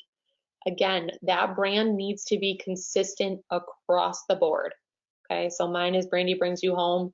Yours is whatever your brand is, keep it consistent. Like I said, if it's your first and last name, no big deal, just keep it consistent there. Underneath that, you see the @ sign, and it either says create a username or it has a username that you created in there. So, little background on this, Facebook changes its rules all the time. Every time I log in, there's a new rule by Facebook. 2 years ago, when you created that username, you got to make it once, and that was it. You never got to touch it again. Today, you're allowed to recreate that username multiple times. So I could go in and change that if I wanted to. I have a feeling that at some point in time, Facebook will take that away. I think that eventually they'll make it where you can change it once and that's it. You're one and done, out of luck after that. So just keep that in mind when you're creating that username. This is how people are going to tag you. So for instance, one of the ways when you asked how to build followers or how to gain more followers, when you're out on a buyer tour with a buyer, have your buyer tag you on Facebook and say, out looking for my dream home with @Brandy Brings You Home. So that way all 1,500 of their friends can see that they're out with me and trusting me as a real estate agent. So that's one way to gain followers, because it gets people's attention to make sure that they feel comfortable going to check you out. So one way is there. The other thing I want to make sure that you guys have is the reviews. Make sure you have reviews on here. Now, I always get pushback in every class of, oh, but we're asking people to review so many places. How can you possibly ask them to go here? Well, you can, and you have to. You don't have a choice, because more people are going to this Facebook to find reviews. Granted, don't get me wrong, they're still going to Zillow, they're still looking at other places, but my focus has been here. I don't even know if I have a review on Zillow. I might have one or two, but this is where my reviews are, because this is where my business comes from. The workaround for this is you have a closing. You go to your closing. If you have a client who is happy to take social media photos at the closing, take them. So at the closing, your company sends out their review and you ask them to go to Zillow. 3 months in, you tell them, hey, you call them and you do your 3-month check-in, right? Because you're supposed to check in with them 3, 6, 1 year, 2 years afterwards. So my 3-month check-in is, hey, how are you? Like, did you repaint that room? Like, send me photos. I can't wait to see. Hey, while I have you on the phone, can you go check out my Facebook page? Because I do giveaways all the time, and I just did one not that long ago, and I want to make sure that you have the opportunity to win that gift card next time, because I would love it to go to one of my clients instead of like somebody that I haven't worked with before. And of course, everybody wants to win a $50 gift card. So you tell them, and I send them the link, you know, through email or whatever it is. I can share my business page just by clicking the share button right here underneath your cover photo. And I tell them to just go write a review. I tell them they can even copy and paste it from Zillow and put it on there if they wanted. Okay, so that's a way to check in with your client and get a review out of them. The reviews are Brandy? important. Yes. We do have a question from Joy Lyons. So can you use Canva to upload as well? To upload what? Photos, multiple photos? To upload a video, can you use Ripple or can you use Canva for like when you see your video that you have and then you have your picture? So on my Facebook, I just have the still house, and then I have my photo, which I did not have my branding like you have yours. So obviously I'm going to have to go to my page and redo a whole lot, I think. So I was considering like doing the video like what you have, which is a great idea, instead of just a house. Show some interaction with the people, you know, like you have, and was wondering if that was able to be uploaded into Facebook to change it. You should be able to. I built mine in Camtasia. There's a lot of free programs. Granted, I mean, I used a company program in order to do it. You could build it, to be honest, in any app on your phone. You could build those, and then as long as it's to the right like size, or if you can resize it, as long as that's accurate, you can put it in on there. Great, thank you. Yep. How do you resize it so that it fits in that area? Mine's not perfect, and I really wasn't super worried about the size. It's just, so one of the biggest thing was when I was looking for photos, like they had to be horizontal photos. Vertical photos won't fit at all because you would never see any of it. So vertical or horizontal photos are really important. And then depending on what program it comes to, that's where it gets really like techie of making sure that it's saved on your computer. And once it's saved, then normally you can edit the size of it from there, but it depends on your computer that you're using. And that's a really, without seeing it, that's a really complicated. Okay. And then Jennifer Larson also asked, what have you found to be the most effective way to get people to leave reviews? Now I know you were already talking on that one, and I think I probably interrupted with my question. So if we want to get back on those leaving or getting reviews from your clients, I think that is a really great piece. Yeah, the touching of them is a great way. Like that 3-month touch, or even like the 1 month. The other way is even if they're, you know, like if they're listing their house or they're going on a buyer's tour, like you can have them leave a review early. It doesn't have to be at the closing table that they leave a review. You can ask it to be sooner in the process, later in the process. You just want to somehow sugarcoat it that like there's a benefit for them, right? So something that helps them. For me, it's, you know, they have the opportunity to win a gift card. For you, it may be, you know, hey, this is where most of my business comes from, and, you know, this is the greatest thing that you could do for me, and I would really, really appreciate it. And sometimes that's enough for people. So you just have to find when you're comfortable asking them to go to the site. And you can tell them like, hey, you know, why don't you go check out my Facebook page, because I do post listings there every once in a while and some good information about, you know, things to save for your home. Like if you're working with a buyer, saving for, you know, your down payment for your home, and maybe you might like some of those quick tips or those quick tips, so that way that they're following your page prior to closing, and then by the time you get to closing, it's really easy to ask for that review. If you're working with a seller, same thing, like, oh, hey, I post, you know, comments and in videos or whatever it may be about how to, you know, get the highest price for your home when you're selling it, or things you can do that make it, you know, show better for buyers.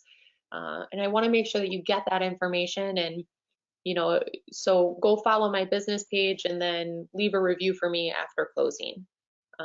There's a lot of ways that you could kind of finagle it in there, but for me, the best way is that touch after closing.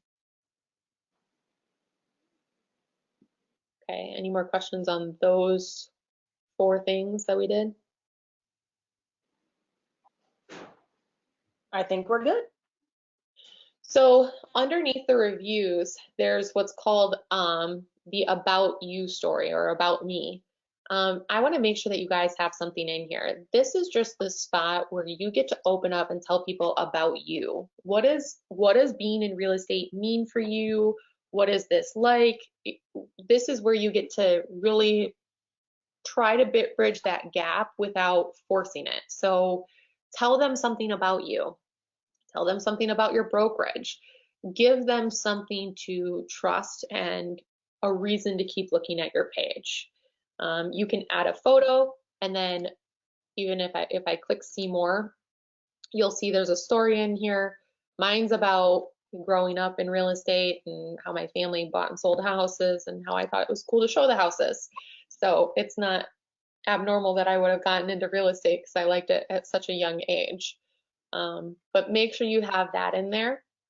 And then from there, the last thing on this page that I want to make sure that you guys have is your button.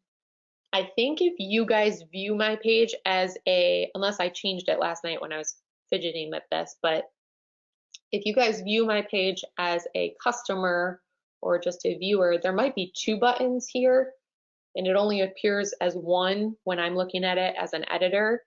I have the WhatsApp as my button. You guys might have a call me now or send me message. Whatever you want your button to be, make sure that button is there, because that's your call to action button. That's how people are going to contact you. That's how they're going to feel comfortable. And that's the first thing we want them to see when they come to our page. Okay. Last thing I'll show you in settings. So when I get to the settings and I talk about a menu bar and how you can edit it and move these around, I'll talk about this bar right here. So when you're viewing this as a customer or as just a client, I can move these around to be what's important, because yours might be a little bit different than mine right now, but in the settings I'll show you, you can change those. I know everybody's always hungry for this, so I'll give you guys some ideas before I jump into our settings. Some posting ideas. One of, like I always get, how do you stay up to date on your clients? How do you stay in touch with them? This is one of the posts that I do. So when a client buys a house, I like this couple in particular. They bought a house, they got married, and they had a baby all in the same period of time. So they were up for a ton of changes. And if you know Samantha is she's just one of those Instagram girls who is, you know, picture perfect, and everything is wonderful, and my wedding is perfect, and my baby is perfect, and I love her for this. But because of that, I knew she would love photos like this. So after her closing, I said, let's go back to the house and we'll take, you know, first time home buyer photos. And so of course she had her then fiance, now husband, pick her up and hold her like a little princess in her front yard. And what I did was that day at closing, I posted a congratulations post and said, you know, congratulations on your first home. And what I did on the same day was I scheduled a post for 1 year later on May 1st. And in that post, I wrote, happy anniversary, 1 year ago today, this amazing couple embarked on a journey as new homeowners, blah, blah, blah, right? So 1 year later, I didn't have to think about it, but this post pops up And Samantha sees it and she calls me and thinks I'm the best real estate agent in the entire world because I remembered her closing date. Well, even though it was May 1st, I kind of remembered. There was no way that I was going to remember to do this. But because Facebook remembered for me, I didn't have to worry about it. Another client that it did it for was Kelsey. And so when Kelsey bought her house, and I saw this pop up 1 year later, I happened to think about it, and Kelsey didn't live that far from me at the time. So I pulled a bottle of champagne out of my fridge and went and dropped it off on our front porch. So not only did she think I was the best agent because I remembered this way and posted about it that morning at 7 a.m., which I didn't. I had posted it 1 year ago, scheduled for 7 a.m. that day. I also remembered to drop off a bottle of champagne on her front porch so that she could celebrate this huge thing that she did by herself. And that meant the world to her. And that also meant that she then posted out to her 2,000 friends that I was the best real estate agent in the world. And Facebook did all that work for me. I didn't have to do anything. So I'll show you how to schedule a post in just a second. But one of the other ways that I gain followers, somebody had asked this question. So I do giveaways. Chris Ford taught me this. I do this. It's been very successful for me. Total in a year, I spend less than $600 in advertising, which if you're talking about spending less than $600 in advertising and selling anywhere over $2 million, you have a good return. So I do gift card giveaways. This is all I do. I buy the gift cards, and the marketing for this starts at the store. So when I'm in the store, I will literally be standing there in line at Kroger, and I'll ask the clerk and the people behind me and the people around me if they want to win one of those gift cards. And everybody looks at me like, what do you mean? You're just going to give those away? Yep, that's what I'm buying them for. I'm just going to give them away. But you have to follow my business page. That's all you have to do. It's very simple. You enter in a gift in line, and you could be one of 3 people who win these gift cards. Hey, Brandy, So, yes, would you also share this on all of your other platforms too? I do. Yes. So this goes across Facebook, Instagram, and Twitter. I have not done it on other platforms. My next step is to do this on other platforms now. So now that I'm in a bigger expansion phase of what I'm doing in social media and all of the platforms, this won't just be on Instagram, Facebook, and Twitter.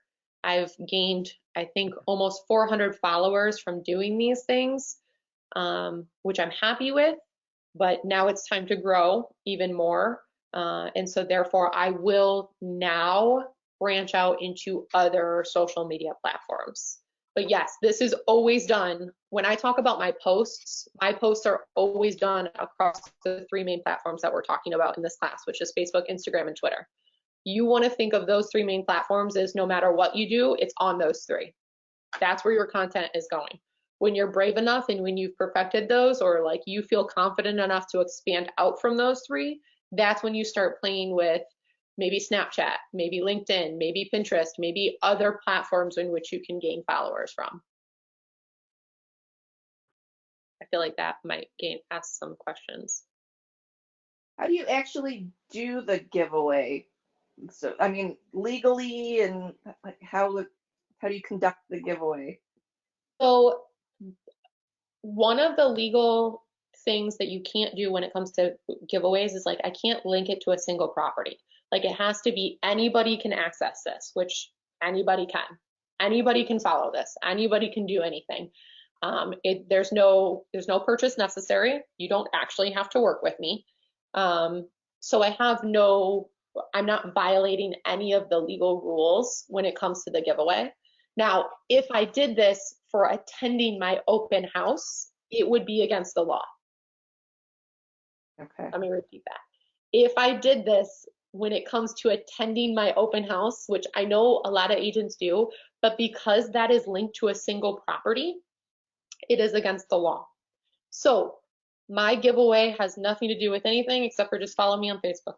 Follow my business page, and you're entered in a drawing, which is, anyone can win. It's a draw. So I don't violate any of those laws that have once been brought to my attention. Go ahead. So after you post it, you just write down all the names of the people that you see Like pop and up on your page and put their names in a hat and pick one? Yep, it goes right into a bowl. And normally I'll take a picture, like if the bowl's getting full, like I'll take a picture.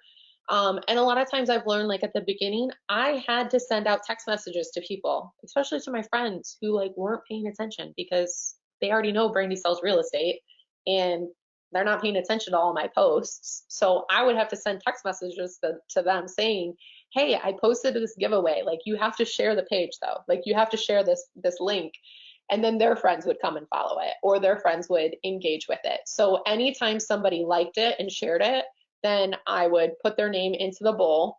And you can see, like, even in the breakdown of that post, I give specific directions of you have to like my page, you have to share this post, and you have to, the drawing will end on Thursday, October 1st, and there will be 3 lucky winners.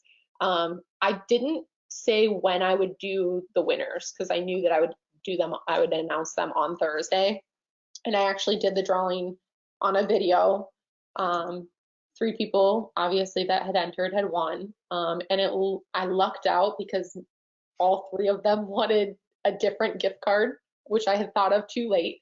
So you might want to like decide who's getting what. But it worked out that the 3 people that I chose, each one had picked a different gift card. So keep that in mind. Like if you're doing it the way that I did it, keep in mind you might have to say like, oh, this is the drawing for the Lowe's gift card. This is the drawing for the Target gift card, and leave it at that. Because I didn't think of that in the moment. Is there a I question? have a question. Where in Facebook can you go see who all those followers are that participated? So you get notifications of people who like as that went on, you get notifications. Now, the answer to your question, I'm on my home page. Okay, as I scroll down, underneath the My Story and then page tips, there's going to be how many followers you have. And when you click on that, you'll be able to see who recently followed.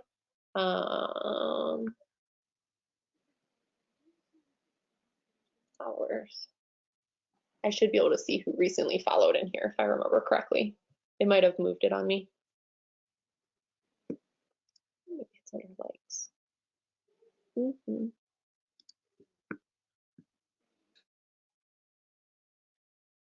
Yeah, so I can see them here. Here they are. So to go over this again, so it's smooth. Underneath My Story, underneath page tips, I can see the box with my response rate. You can see I have a slower response rate. The faster you respond to messages that come into you is the better that response rate will be, and that badge will turn on. I'm okay with that badge not coming on because there's a lot of bogus messages that come in sometimes. But you can see how many followers you have, how many likes, and then underneath, like you'll see the picture and it says 371 people liked this page, 381 follow this page. If I click on that, I can see all the people who like it. There. Okay, so I can see all of the people who like it, all 282, besides the ones that were right there. You can click see all. All right, thank you. Yep.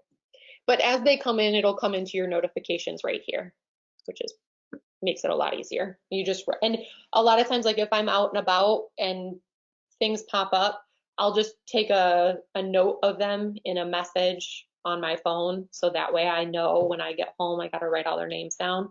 And it might be something like the first one may not be, you might have 100 names that go in and they trickle in over the course of 3 or 4 days. So it's easier to manage. And then as you get bigger, obviously more people will like it and follow it. And so you learn very quickly how it works for you. Any questions on that? Okay. So let's jump into your settings. So when we go to your settings for your business page, settings are going to be in this white bar. Okay, so in this white bar, there's going to be your publishing tools and your settings. there's a settings in this blue bar, which some of you may have clicked on already. So if you do that drop menu in the blue bar, the settings here, this is for your personal page, not for your business page. So we want to make sure we're in the settings for our business page. So settings for our business page, we're going to go to, let's go to messaging first. So messaging, this is really important if you want somebody when they go to your business page to see that you are going to message them. So as soon as someone goes to my business page, if you guys did it on your computer at home, a message probably popped up in the bottom corner that said, hey, how are you? You can change yours to be whatever you want or turn it on and off. Okay. One of the cool features that I set up actually last night was this add messenger to your website. So I'll show you real quick. If I go to my website, when you get here, there's a little Facebook Messenger thing that pops up that says, hey, how are you? And you can log into Messenger in order to chat with me. Okay, so it was a cool little feature that I added to that page last night. This one's a little advanced, so I'm just showing you where it is. I'm not going to show you how to do it because it's a little out there, depending on who your website is through. Okay, looks like I have some questions. You want the book now? Joy, you want book now? Is that what you're asking about? No, that's what I have on my pages to book now, and then it shows like the different hours that are open right now. So yes, so that is a really cool feature that links to your calendar. So the book now comes up. Is that your button at the top of your screen? yes. Yeah, so you can, if you hover over that button, you can edit it. So what she's talking about, for anyone who's not following me, if I go to my home page, you guys don't have to do this. So she's talking about her button says book now. So if you see that I'm hovering over it, you can see where it says test button or edit button. Go ahead and click edit button if you don't want it to say book now. But book now I found is a really cool feature. Say you have a lot of listings and you got a lot of people who are like, oh, I would love to come see that. You can schedule an appointment with them and it'll send reminders to them through Facebook so that it cuts down on the no-shows, which is kind of nice. So I don't know if that's something that works for your business. It's a very cool feature that you can have. But if you don't like that button there, you can edit it. What is WhatsApp? What does that mean? WhatsApp is another, WhatsApp is another social media, considered social media platform. It's a chat group. It's kind of like an AOL on steroids. There's billions of users on it, and they don't necessarily need my cell phone number to communicate with me. It's just a way to communicate with each other smoother. For instance, if you're an iPhone user, you're going to understand this. So if you're an iPhone user and you message another iPhone user, you get excited immediately because you know it's a very smooth transaction process between the two to communicate or share information. The WhatsApp does that for any phone user. So it's just, like I said, it's basically an AOL on steroids, but it's considered a social media platform. I used it because, again, like I talked about, I'm testing transparency in social media, and it's And that's automatically on Facebook? You just change the name of that bar, or you have yep, to... and I'll show you. So that's going to be in our settings too. So I'll get to it, but Okay. if we move on from messaging, it's right down here underneath the Instagram. So when we link these two, it's right here, the WhatsApp. And once you connect it, then people can chat with you through the WhatsApp. Okay. Okay. Next question. Would you also do this in other platforms? Yes, I answered that. So yes, I do all of my stuff in the 3 main platforms that we talk about. I utilize some of our tools from my RealSource in other platforms such as Nextdoor, such as Snapchat. And I'm now at that point in my business where I'm ready to like expand into more. So I'm going to be testing out more things in other social media platforms to see how they go. So the next menu bar that I want you to click on, the settings, page roles. This is where I talked about when you had a team. This is where you can add the page roles. You can add people so that you're all working and you can all either post, respond to things. You can give them different abilities within the page. So if you have a team, this is where you would add them in because you're selling your team together unless you all have your individual pages. Let's see. Puppies are mad. So the next part we're going to click on is Instagram on the left-hand side. Go ahead and click on Instagram. So Instagram, if you have your Instagram linked in here, it's going to show up just like mine does, where it's going to show your picture, it's going to show all your basic information, your business information. If you don't have it linked, then you're going to go ahead and connect the accounts now. Again, you'll have to know your username and your password for Instagram. And as soon as you do this, this is where Instagram is going to make that flip for you, and it's going to automatically create Instagram's page into a business page. Okay. Hope I just got a ton of questions in. I can't keep up.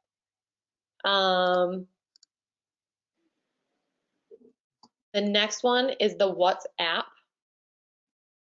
So the WhatsApp is another one that you can connect and get more. It's a way to connect with people easier is really what it is. It says that there's ads on here that you can do.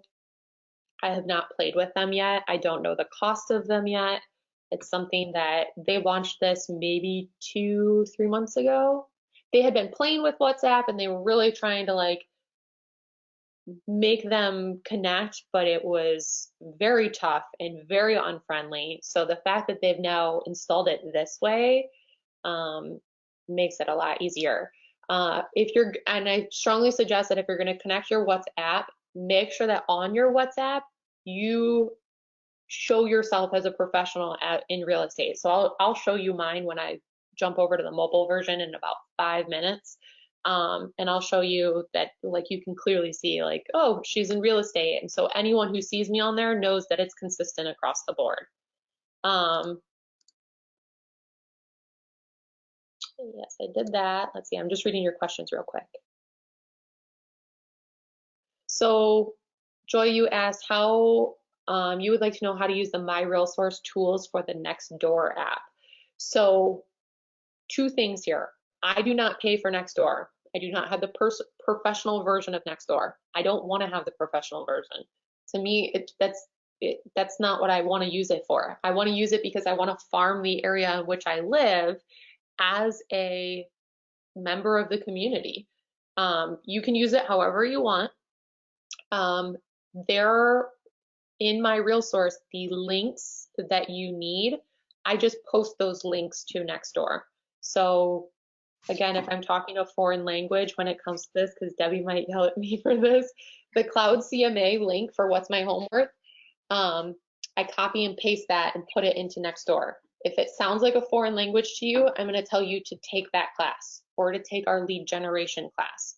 Our lead generation class, I break down these tools a lot more detail versus this is purely how to use these and be successful with these platforms for your business. So if I'm talking a foreign language when I say that, go take one of those classes.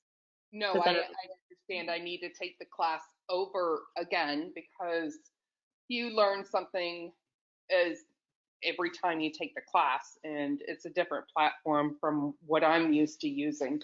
So I am very active on my Nextdoor, so that's why I asked.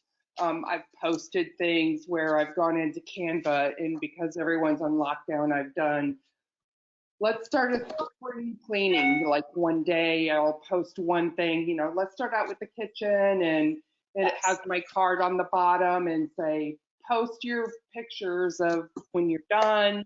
I've posted things for kids to do at home, like live zoo cameras and museums and stuff. And some of it is not branded to me as Realtor, Right. because it's very expensive. It's like $200 a month to be Yeah. branded on Nextdoor. And that's why I don't do that, because my biggest thing with real estate, you want to spend the least amount of money and have the most business, right? So that's really the most important thing. And paying for Nextdoor, to me, paying for Nextdoor automatically puts people's alert up and makes them feel like they're an art van, right? Where I'm like this predator that's going, okay, when are you gonna sell your house? When are you gonna sell your house? And I don't want that.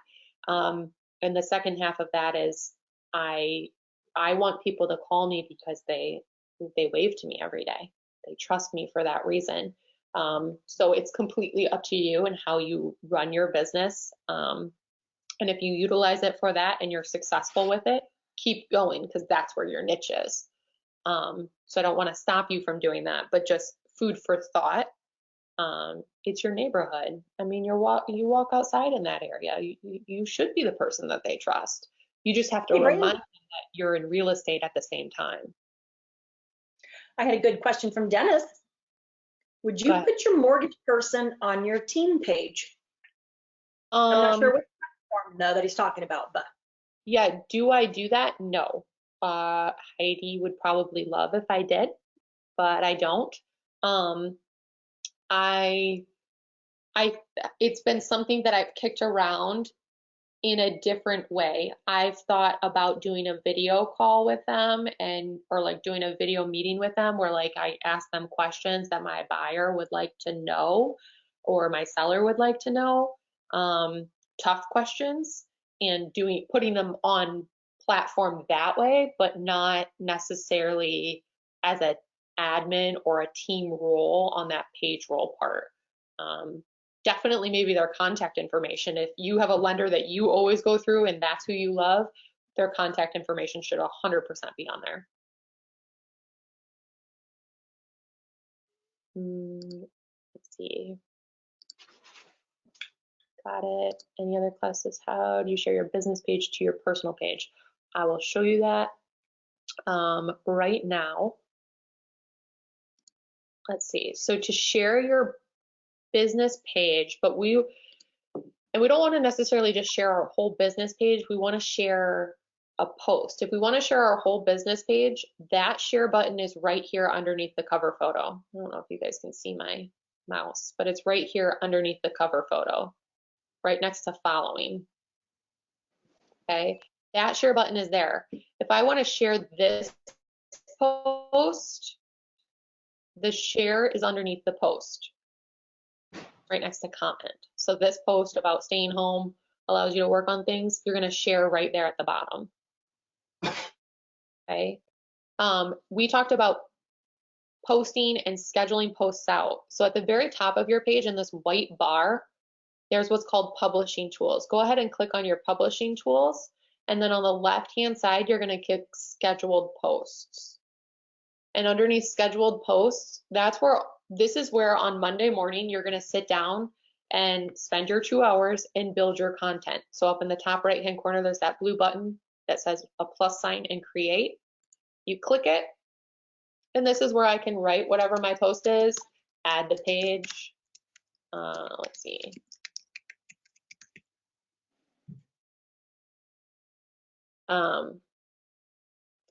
It should load up. See if it does now. So it's there now. So if I click preview, you'll see my page, right? And now because it's there, I can delete all this mumble jumble and say like, hey, check this out, which I would not say because that's what?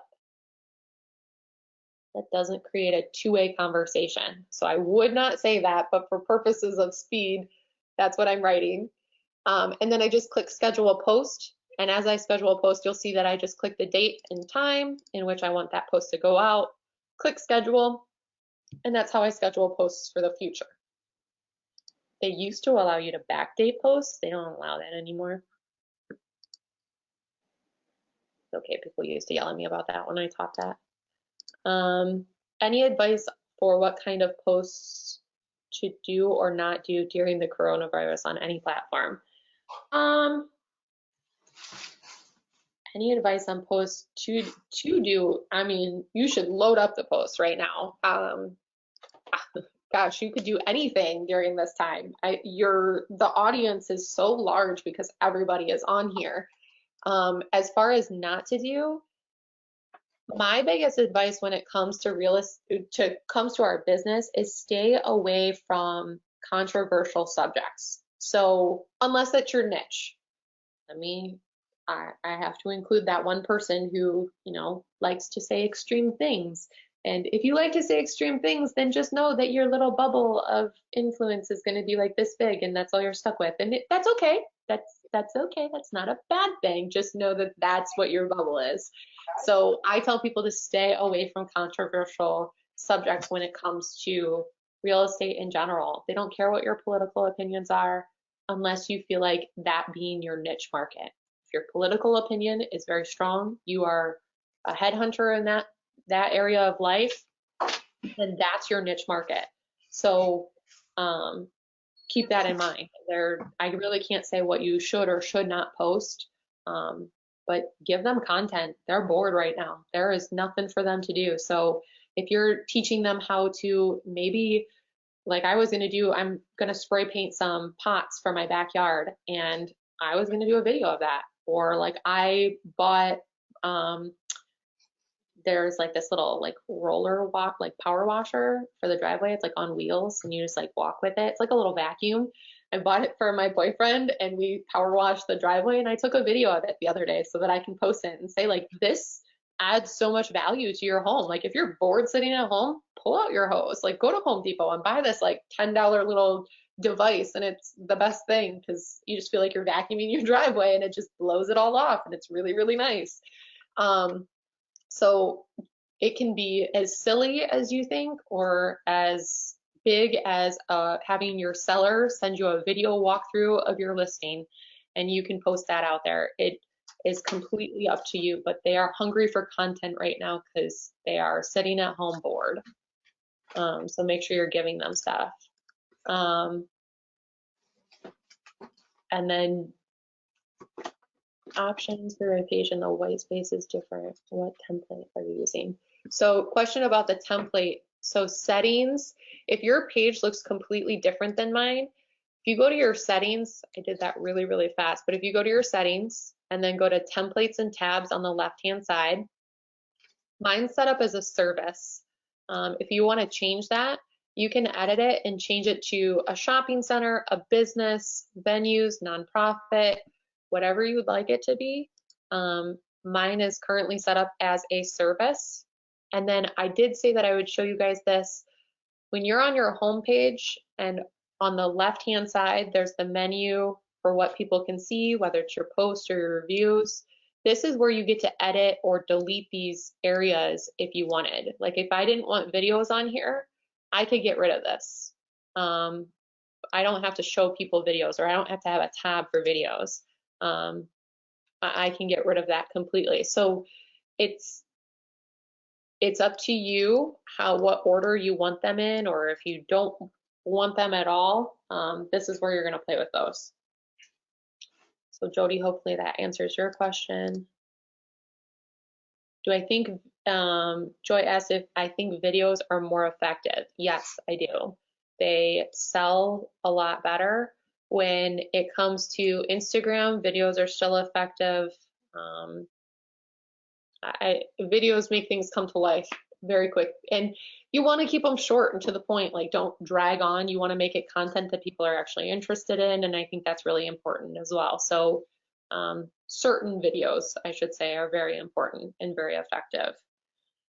I am going to jump into Instagram because otherwise I am going to run out of time here. So we're going to test this out and see. Perfect. Okay, so this is Instagram. This is my phone right now that you're looking at. Like we talked about, I don't know if my mouse is going to show up, but at the top, these are the videos. Those little circles with the rainbows at the top, right under the words Instagram. You can see Dave Thomas has a story. Dave Thomas is a real estate agent with EXP. If I click on his story, daily team walk. Those are his kids and his dogs. So you can see, and he like put in a area, gotta move people. So he's telling his wife and his kids that they gotta keep up. And this is what he's doing on his business page. This is not his personal Instagram. This is his business page.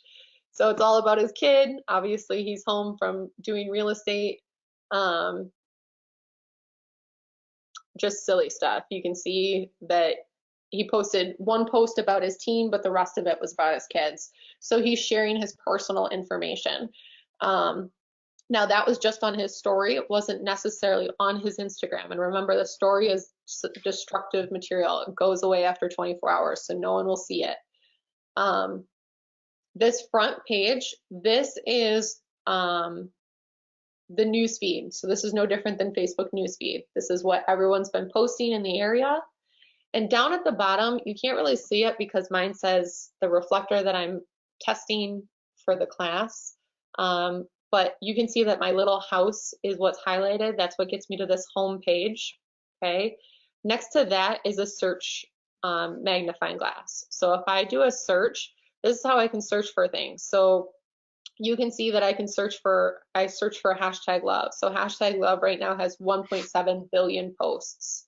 I could search for any hashtag. So if I search for hashtag real estate, as I type, it'll start popping up. So I can see hashtag real estate. It's followed by somebody that follows me or that I follow. I can see in hashtag real estate, there's 35 million posts in this one page. So if I scroll down, these are all of the posts in which people used hashtag real estate. So that's not the one I meant to click on. So sold by Jenna, you can see like obviously this was a buyer. And she's got some beer beneath her, but just some cute pages. And this was in California, Sacramento, California. So again, it's across the world that these hashtags come from. Okay, so we wanted to see how to post pictures. Let's see.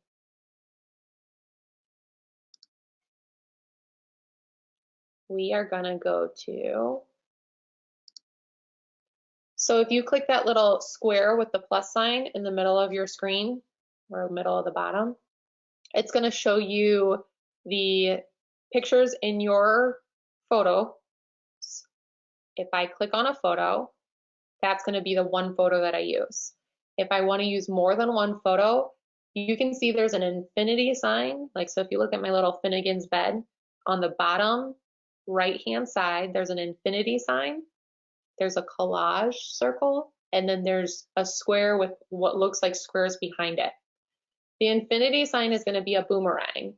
This is where it's gonna be like that cute little play where things.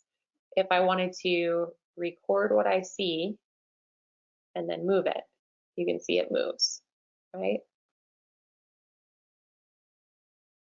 So that's a different app, but in order to utilize that boomerang, you have to download the app. If I wanted to do a collage of photos, I can go to layout and click a collage of photos. If I wanted my little Finnegan. So here I have a collage of photos. I can change the size. I can zoom them in. I can make him bigger, smaller, whatever I wanted. Okay, I can mirror the image. I can flip it. I can put a border on it. There's lots of editing tools in here that you could utilize. Okay, if I wanted multiple photos, because someone asked me if Instagram was a one photo thing, it's not. I can add multiple photos that you swipe through. Okay. Once I'm done with that, picking my photos, I click next up in the top right corner, and now I can edit the coloring of these photos if I wanted to add a filter on them. I click next up in the top right when I'm ready to add my caption. So I can type my caption, okay? Now, this is also where I'm going to put my hashtags. I can do hashtag Australian, if I could spell.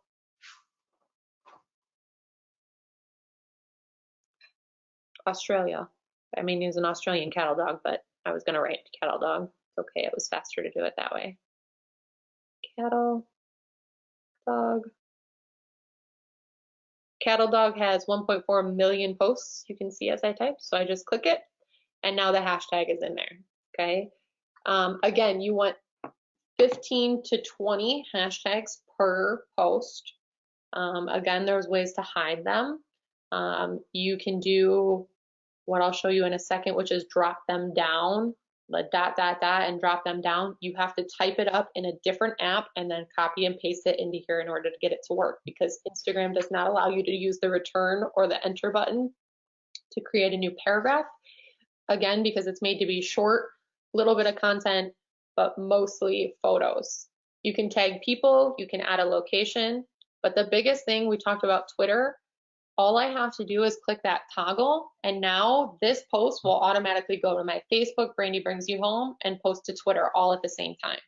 So when I talk about spending those 2 hours on a Monday morning, that's all I had to do. Okay, any questions there? Sharing your business page, is that what we're talking about? Because you can't share pages, I mean, you can share Instagram posts, but not the same way as Facebook. So Pete, can you write me a little bit more in depth of exactly what you want to share? And I'll show you guys Instagram or Twitter. So Twitter, again, very short snippets of information. You can see anything in a longer post, longer than 280 characters, is going to show up as a link. Let's see if I can find one. These are all Randy? Yes, go ahead. This is Pete. The question was for Facebook, how to share a post from business to personal, so I can get the reach of all my friends on the personal page.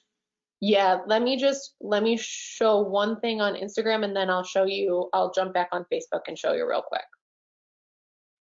So on Twitter, if I go to my account, up in the top corner, my profile, for links, you can see that link is in there, so it shows that it came from Instagram. And if I click on that Instagram link, it will show you, there's the post. Okay, so Instagram I use as the mule to utilize for Twitter. Again, you don't have to have a lot of followers on Twitter. It's just so that the content automatically goes there. You might as well utilize it. So in case one day somebody uses this platform, they can see that you have a lot of content on there. Is there any other questions? I know I breezed through. It's like a lot of information in a very condensed time. I have a question.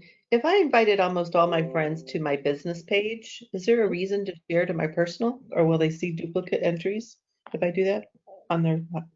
It doesn't mean that did all of your friends like your business page? I would say a majority of them, yes. Okay, so no, you don't have to. The upside to it is maybe those 5 that didn't follow you, that see your content and think it's relevant, if they share it out to their 1,500 friends, then you're now being seen by a lot more. So yes, there's value to do it, but no, you don't have to. So if they were my friend and they liked my page, would they see it twice if I shared it to my personal page? Potentially. Yeah, okay, thanks. Not necessarily though. Facebook has gotten pretty good about it. A lot of times, like, you guys might see where, like, if somebody shared a post and then it says, like, underneath it, it'll show you the actual post, but then it'll say, you know, Susie Baker shared it, and then underneath that it'll say, like, John so-and-so showed it. So 2 people shared that same post, and so Facebook has gotten a little bit better about condensing things, or trying to, so you're not seeing duplicates of stuff. But yes, there is potential that somebody could see it twice, which, okay, thank you. Bad thing. Is there any other questions? Brandy, I have one for you with Instagram. when I'm looking at my insights on there, and it shows you down, like it'll say like, 18% of, the people weren't following you. Is there a way to see who those were so that you could send them the follow request or to follow their business pages from there? No, there's not a way to send out to get people to follow you like that. Not on Instagram and not yet. There, Okay. you can share a link to your page. The biggest way to drive traffic is going to be utilizing those hashtags, and by giving them as much content that is relevant to your sphere as possible. Are there any other questions? We're already a few minutes over, but I think as long as everybody was still engaged and happy as can be, then Brandy, as long as you're fine for a minute, but hey, I did write a chat to everybody to don't forget to check out the new classes we've got coming up this weekend, or actually next week. So Colleen DeLang and Chris Van Bell are working on a new class, virtual showings and open houses, because that's where our platform of business is right now. Showing Time is now offering the ability to do virtual showings. So as soon as that is created, we will be restoring the Showing Time link. So as you guys might have known, that there are no showings at this time. So that button's been inactivated. We also have the remote and paperless agent. That's amazing. It's absolutely amazing to find out how many people still need more information on Instanet, Authentisign, sending out sellers disclosures to get them signed virtually. So there's a lot of great stuff out here. And as Brandy has helped us out today so much on, if I don't have an active client at this moment, how am I getting active clients? How am I keeping my pipeline full during this time? So thank you everybody for joining us today, and a huge, huge thank you to Brandy Ullum. Thank you, Brandy. Thank you. Thanks, Brandy. Thank you. You're good. And Debbie for sharing your knowledge with us. Feel free to reach out and ask as many questions, because now that you have this downtime, utilize it to build this part of your business. Awesome. All right. Thank you everybody for attending. We'll see you at the next webinar. Thanks, Thanks, guys. guys.